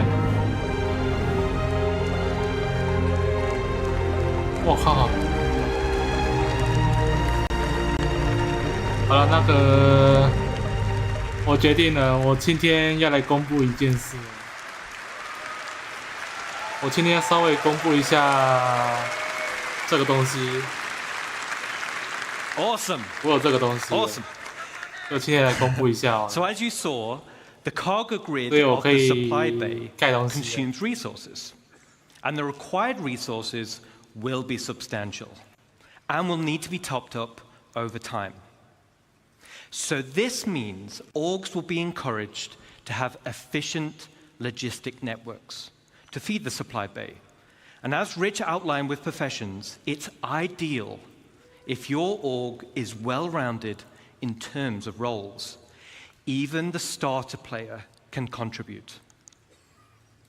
The supply bay has automated construction zones, which are used to create the station. And unlike ground bases, many drones are used at once to create the base. Once the station is built, the supply bay then integrates into the station itself. So here we are. We've built our core station module, and it's big. And out of the box, the station comes readily built with some core functionality. Let me talk you through it. Right on the top is the bridge, which is the command deck. This is where all further construction is going to be managed. From here, we can then monitor the status of the entire station. We have access to power and water management. Power and cooling is something you'll need to consider carefully. It also is an area to set permissions for who can enter particular areas, either divided by the ranks of the org itself or open to the public. And there'll be a radar station to track the activity outside the base. And the terminals to access logs of who has visited the station and see what they did. So let's jump back in game and take a stroll through our bridge.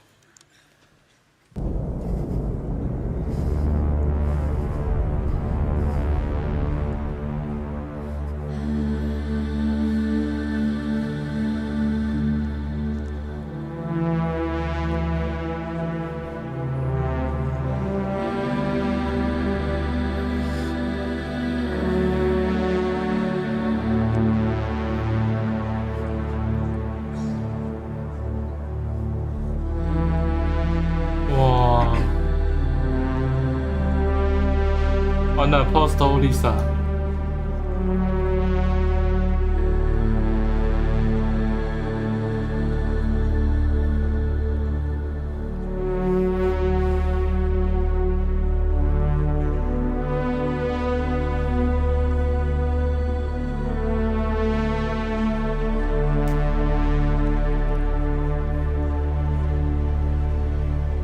哎，有了有了有了。那个 CIG 的这个有一段好像有那个它破件后的样子，播了，这应该是它破件后的样子。看它有两种版本。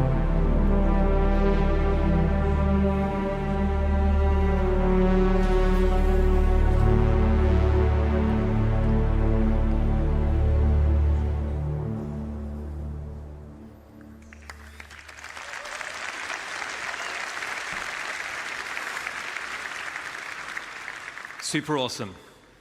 The back of the bridge leads to a centralized transit network.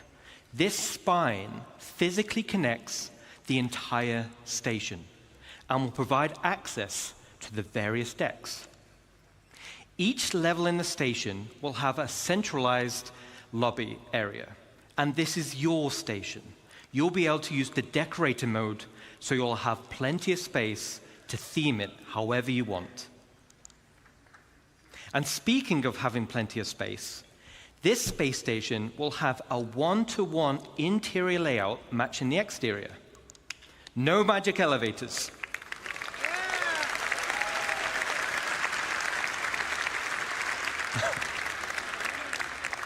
So you can circumnavigate around the entire perimeter, and it's wonderful. Okay, let's jump back in.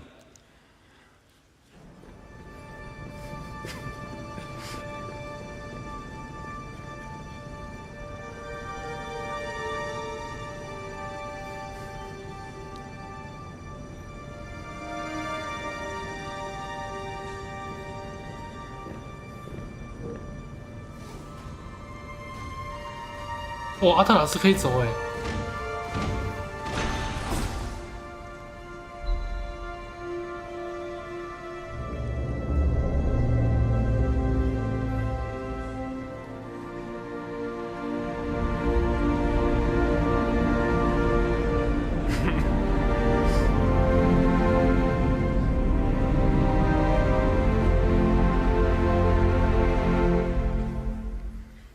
！All right.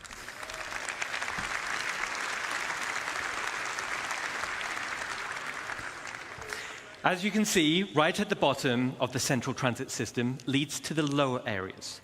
This is where you'll gain access to the engineering deck. So like bigger ships, this is where all the hands-on engineering and maintenance gameplay happens. This will serve as the beating heart of your station. Then we have the hangar deck. And as the name implies, this is where you'll gain access to your hangar network. The base station comes with a large hangar already built, along with 2 docking collars, and also empty slots for another 2 medium hangars when needed. There will be a vast network of internal road systems, meaning you can quickly drive from one hangar to the other. No elevators needed. Okay, let's check back in.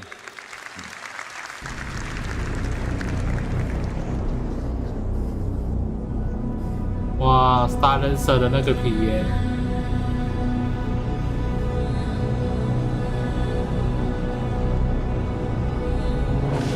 这台超帅的。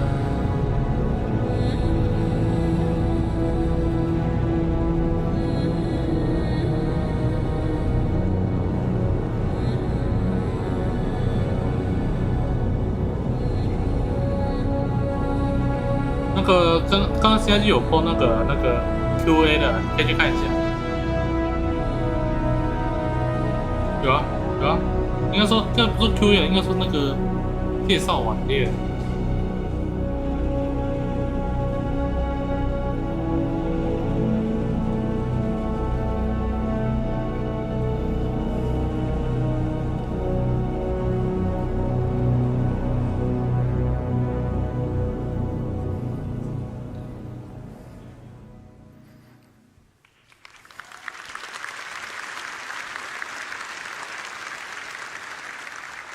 All right, so your station hangar will offer some enhanced logistics.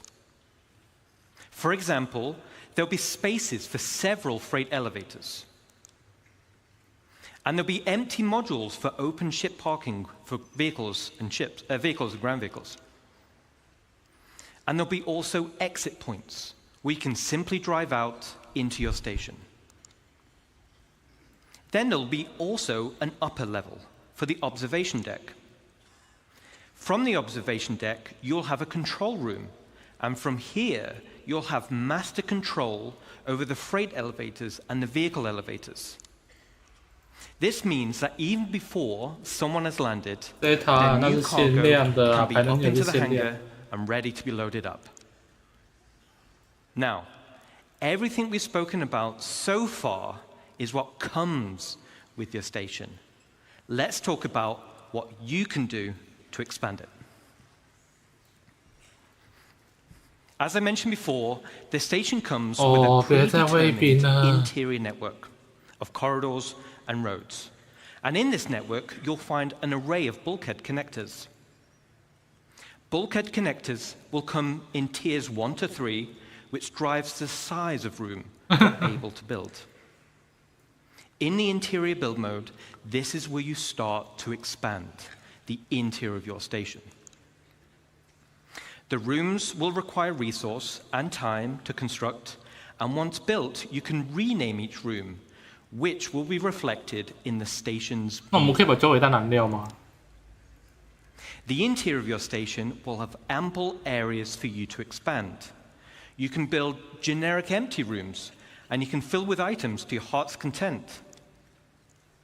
You can also build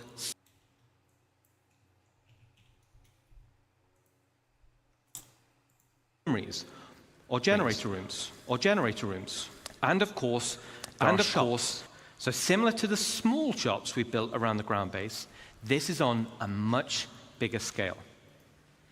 But that's just the interior. Let's talk about the exterior. On the exterior, we have minor hard points. These are attachment points located on the upper and lower surfaces of the station. Using build mode, you can customize your station with a variety of modules, which tailor it to specific functionality. Some modules cater towards resource collection, such as gas harvesters, while others are geared towards defense, like shields or turrets. 3连装炮 This goes back to bridge operations of power management. A situation may arise where power priority is needed. Then we have major hardpoints. The core station module comes with 2 hardpoint connectors. Major hardpoints are used to connect substantial wing additions to your station. The first example.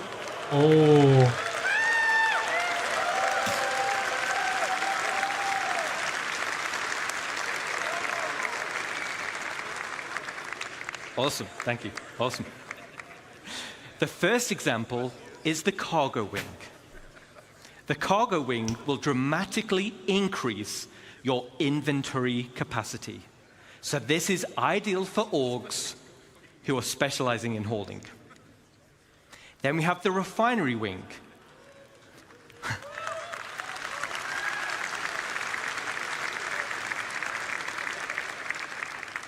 So you'll be able to refine resources on a vast scale.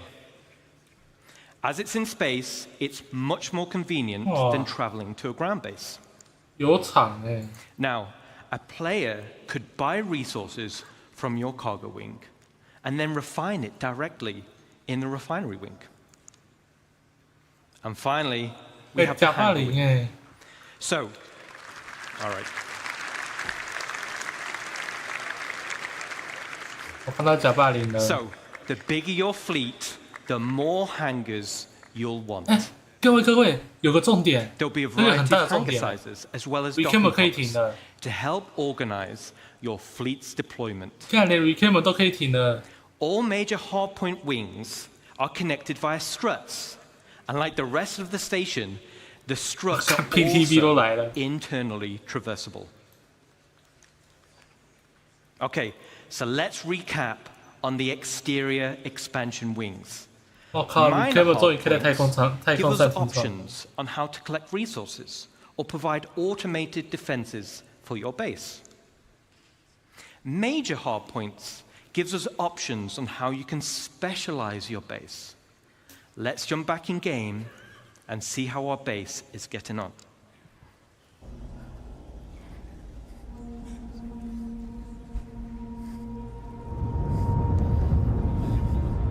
本度又来了，是不是？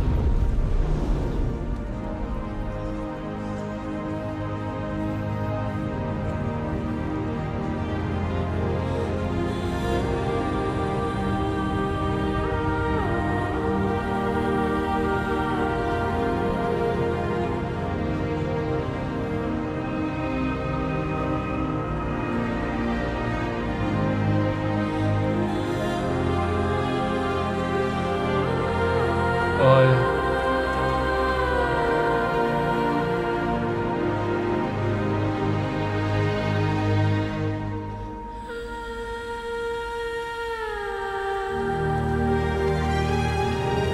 哦，那这个饼太大了，太饱了，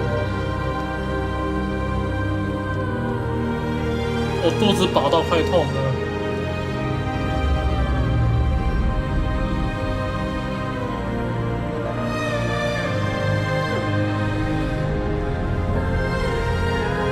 我觉得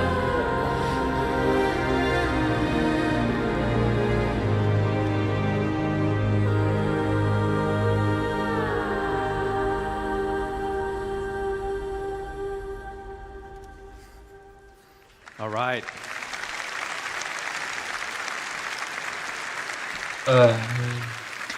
Yes, Pedro has been working with us on this as well, so thank you. Looking cool. Customization is just as important as expansion. Similar to ground bases, you'll be able to earn tints 那有没 for 有 your 有没有行政 station, 版色啊？ and you'll be able to apply decals for your org logos. 给我行政版的。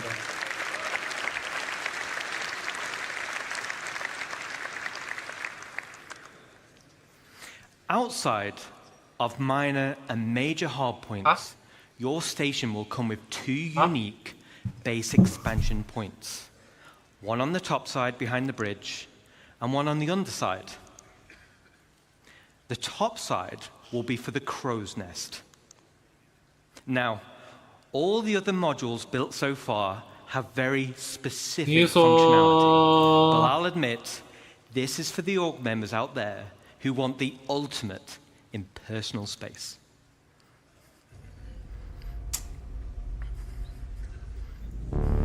我的天哪！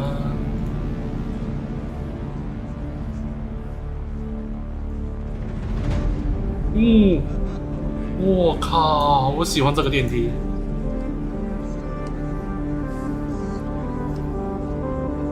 哦，我喜欢这个电梯，我喜欢这个电梯。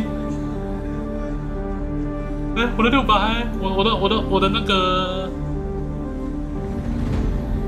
哦 shit， 我的那个，哦 shit， 哦，那是600啦。哦 shit， 我的天哪，我的天哪，哦 ，yes good， 哦，哇 ，Oh my god， 我觉得可以，而且重点是这个我非常喜欢这种风格，那这样子我以后想开那个旅游船载客公司都。我的旅游船载船公司。All right.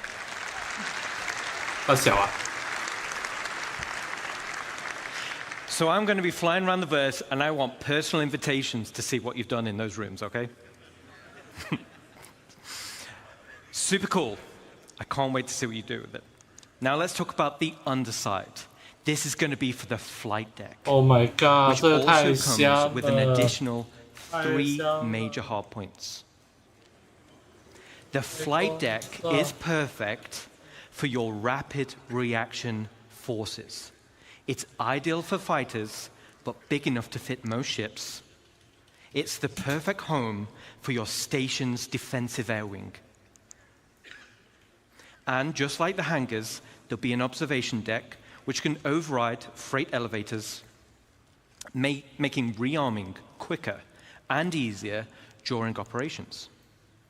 So an org with a tight flight deck crew can be substantially more efficient than others. Now, this one's my favorite. Let's take a look. Oh.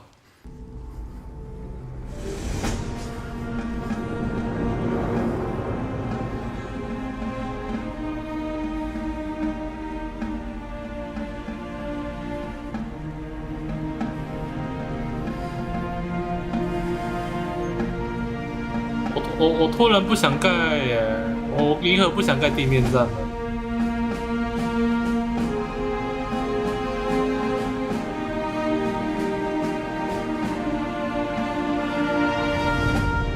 哦。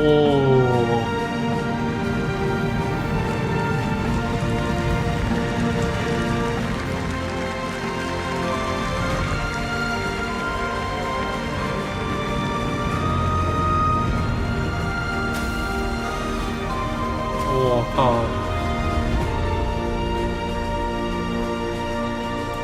不对，这个有点像一局神那个口这个有点像一局神那个。All right. 啊，来了。There's a few little Easter eggs in that video. But why do you need a flight deck for your rapid defenses force? Well, if you've built your super awesome station in a super lawless system, 我靠! Now you're the potential targets for others. Everyone will have their eyes on your resources and wonder what gear you've got in your inventories. And let's say we didn't win the station warfare bid that Rich mentioned. Let's take a look at the inevitable. 看，这是还开假扮你来打，是多少？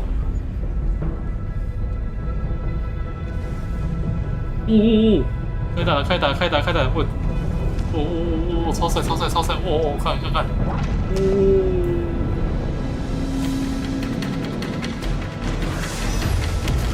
哇！在办理。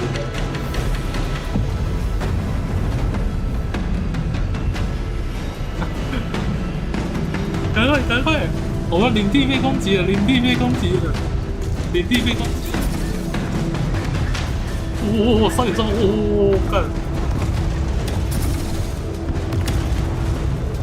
哎，那不是被那个吗？被哎，那个货柜，那个货柜。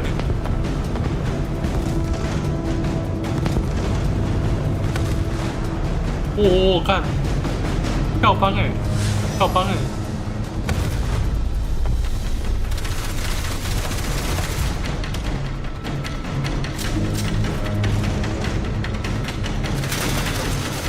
我靠！哇，还扔雷耶！雷鸣伤害没抱歉。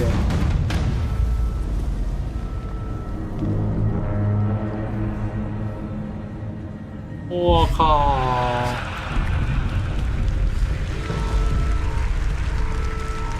哦，这应该是我的。下一个这是不是就是我的？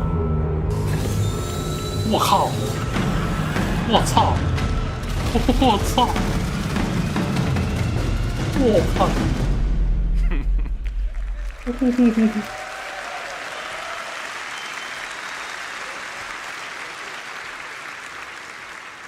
！Okay, so not only is your station a staging area for offensive campaigns, it's also a defensive fortress. The exterior of the station itself can take quite a beating. It's going to be very hard to damage. So the goal of attackers instead will be to punch a hole through the defenses and get inside. The optimal way to do this will be to infiltrate through the flight deck or EVA hatches and work your way up. Once inside... Bingo? Yes. Once inside, and you've cleared out a hangar, you may also want to consider airlifting in a tank or two to clear some corridors. Raiders will have to hack freight elevators or bulkheads in order to gain access. And of course, bring enough ships with them to start hauling out the loot. Gaining control of the bridge will allow access to storage, which would otherwise be unhackable. So, as a defender, there are a variety of automated defenses you're able to install internally within the station, such as blast doors which seal shut, systems to be breached, and a range of turrets like anti-vehicle or anti-personnel. These will all help slow down the attack and give time for your reinforcements to show up. So let's do a final recap. This is one of the end game goals for dedicated orgs, and will be your base of operations for system-wide activities. The station can be customized both in the interior and the exterior, meaning you can tailor it to your own requirements. And it's your very own home amongst the stars. But wait. But wait. Yeah. 孟加拉该不会可以开吧 There's one more unique module. 盖孟加拉吗？是不是盖孟加拉？因为有孟加拉。 And that is the dry dock. Dry dock.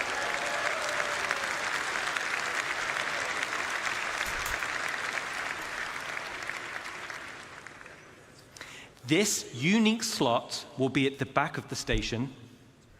It has its very own dedicated observation room with crafting stations, and has a transit tram which runs along the inside of the arms, leading to the docking collars where your ship will be constructed. So, the only question still remains: what sizes of ship? 不是，因为他们刚跳班的时候，旁边有一台 bingo 哎。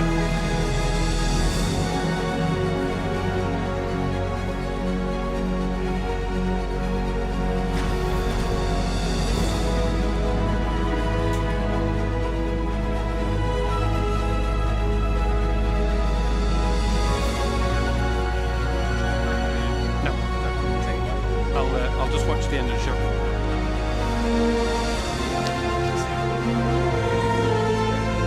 那我们就再一次这个 bingo 啊 That's great. I want to see the reaction. bingo 吧，一定是 bingo。看我就知道有 bingo。哎，看真的可以造 bingo 哎。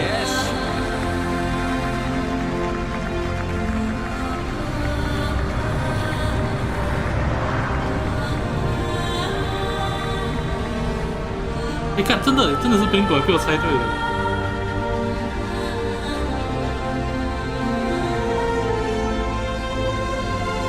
这 bingo 是玩家的吗？还是？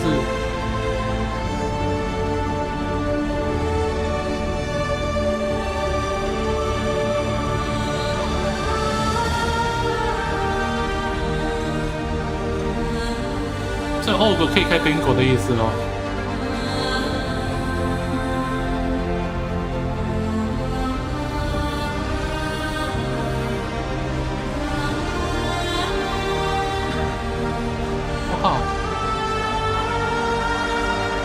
我靠！我靠！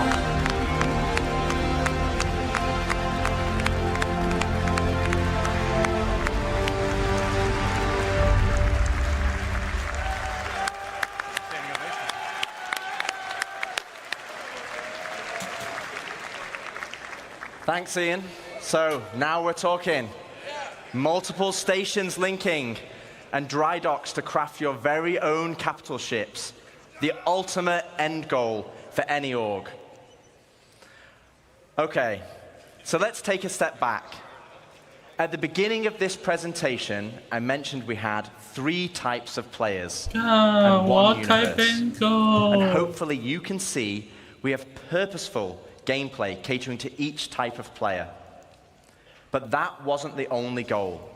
It was to build a game that connected all 3 together cohesively. And this is where you come in. The community, the lifeblood of Star Citizen. Whether you're a PvE player delving for unique crafting blueprints, a non-combat player mining for high-quality resources or building a base with your friends, or a PvP player fighting for your org in station warfare to protect your base, each one of you supports each other. You need the blueprints to craft. You need the resources to make them. And you need the equipment and protection to be safe. This is what Star Citizen is. It's a universe that caters to all players. Now, I could probably go on for another 10 hours deep diving into each system.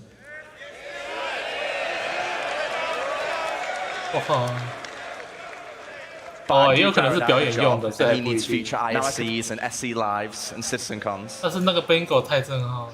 Today was to reaffirm what type of game we are making. And I hope you continue to come with us on this journey as we march towards Star Citizen 1.0. Thank you, CitizenCon, and can we welcome Chris Roberts? No? No? 1 second. Jared? 还是我们可以修 UE 的 bingo， 我们到顺便偷 bingo。 So Chris is not ready yet. So we're gonna ad lib a bit. I'm here. Oh, well, LTI is warranty and insurance. That's what you're gonna get. You have it on my thing on there. Oh. Welcome, Chris Roberts. 然后 UE 表示 OK， 我们让你帮我们修我们的 bingo。 I don't know. You don't need this, right? 这样的话还不错，如果是这样。Thanks, Rich. Rich, Dave, and Ian. I hope you guys and girls loved what you saw there. It's having a definitive line in the sand is incredibly empowering for the whole team, and I think for all of you guys in the community. As I said in introducing the presentation, we will never stop growing Star Citizen, even past 1.0. And part of what makes Star Citizen so special is the symbiotic relationship between you guys, the community, and us, the developers. And I know I can be accused of feature creep, but you only need to look at Spectrum, Reddit, and Discord to see countless great ideas and suggestions that come from people playing a live alpha and seeing areas that the game can grow and improve. And often we take these on board because they will make the game better. And in some ways, while you could say Star Citizen is a Chris Roberts game, I would say it's all our game. The developers, the community, building the game, we're all building this dream game together. And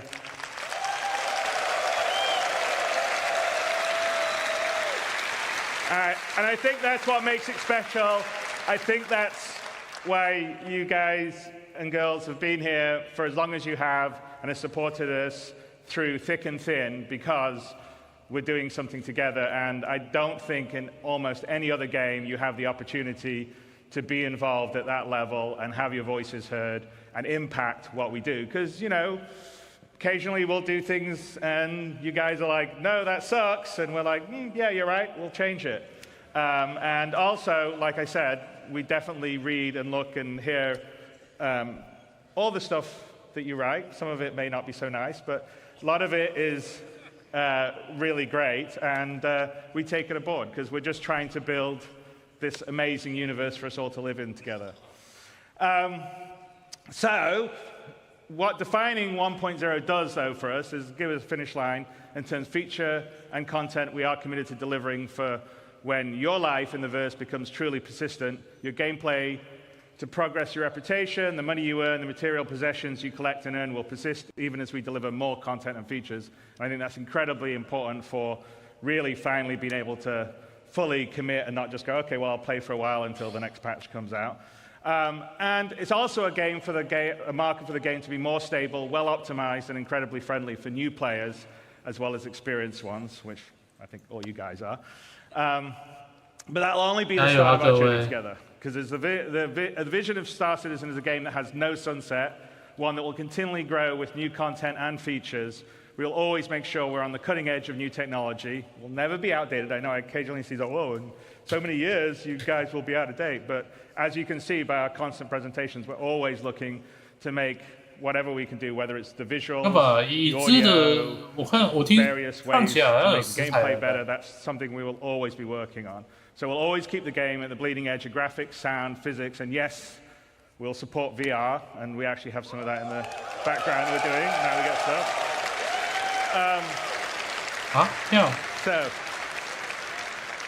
So I hope you've enjoyed this year's CitizenCon. We demoed a small prologue that opens Squadron 42 live, with a few crashes to prove it. As I said, there's a really great full playthrough, no crashes. 可是排能力也不能创啊。 That's up on YouTube.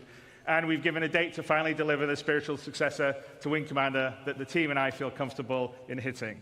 We've defined what Star Citizen 1.0 will be and shown features such as base building. 我印象中，我上次看 DC 至少我看过的至少10台的排能力。and Pyro is coming at the end of this year. We're already in Evercati on 4.0. I think some people have been streaming some stuff. And in coming weeks, we'll continually stabilize and improve the experience as it moves into PTU and then goes to live. With this, we will have delivered the majority of what we showed last year at CitizenCon. With the remaining features coming early next year. And there are over 1,000 people committed, 1,000 people at CAG committed to bringing you all this and more. 如果按照 CIG 的说法，那个现在新进买的船都是 LTI 的话，那表示那排能力120个月基本上很差。 that shares the passion and dreams we do. You allow us a privilege almost no other developer has, the ability to dream and reach for the stars. And I truly mean that, because as a developer, it's very unusual to be able to build a game of the ambition that Star Citizen is and Squadron 42 is, and that's all down to you guys and girls. So thank you very, very much.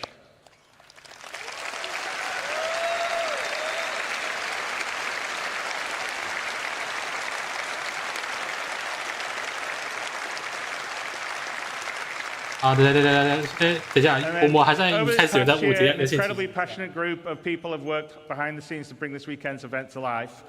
And I want to take a moment to thank Leah and Ed, Tyler, Jared, Kat, and so many others who poured their hearts into making this weekend special for all of you. And a huge thanks goes out to our presenters and teams supporting them, whether they're here with us today or watching from one of our other studios around the world. In the words of Admiral Bishop, I'm proud to stand with our teams and everyone that put this show together. 先 DC 打一下好了，因为现在那个 LTI 好像已经开始有点访问了，已经开始2-3个人认为，就看我的以为现金就是 LTI。A heartfelt thanks to the community members who volunteered their time. 但我一直先那个酒吧那边。This would be possible without their dedication and support. I think 那个 all of you very, very much.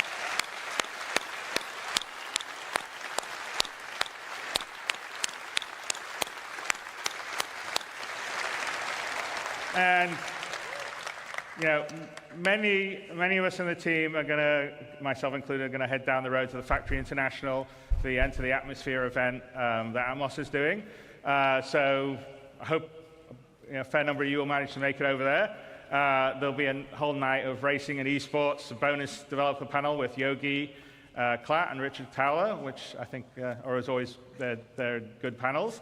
And with that, Citizen 2954 comes to a close. I hope you enjoyed what you saw, made new friends, reunited with old ones, and marveled at the creativity on display at the community booth, which was pretty awesome to see. And you know, CitizenCon always underlines what makes Star Citizen special.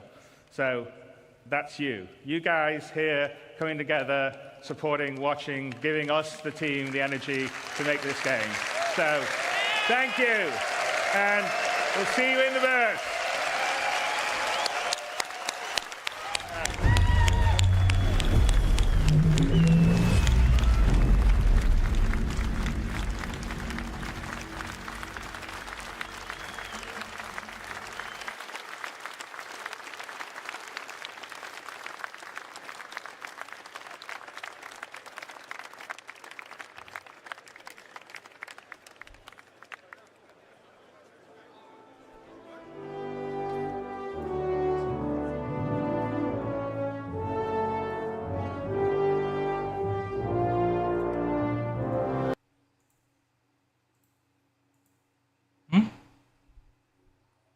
等一下，结束了是不是？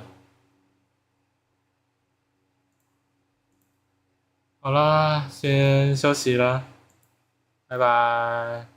这个真的是肚子快被喂死，这个病太大了。先感谢各位啦，今天就先到这边了。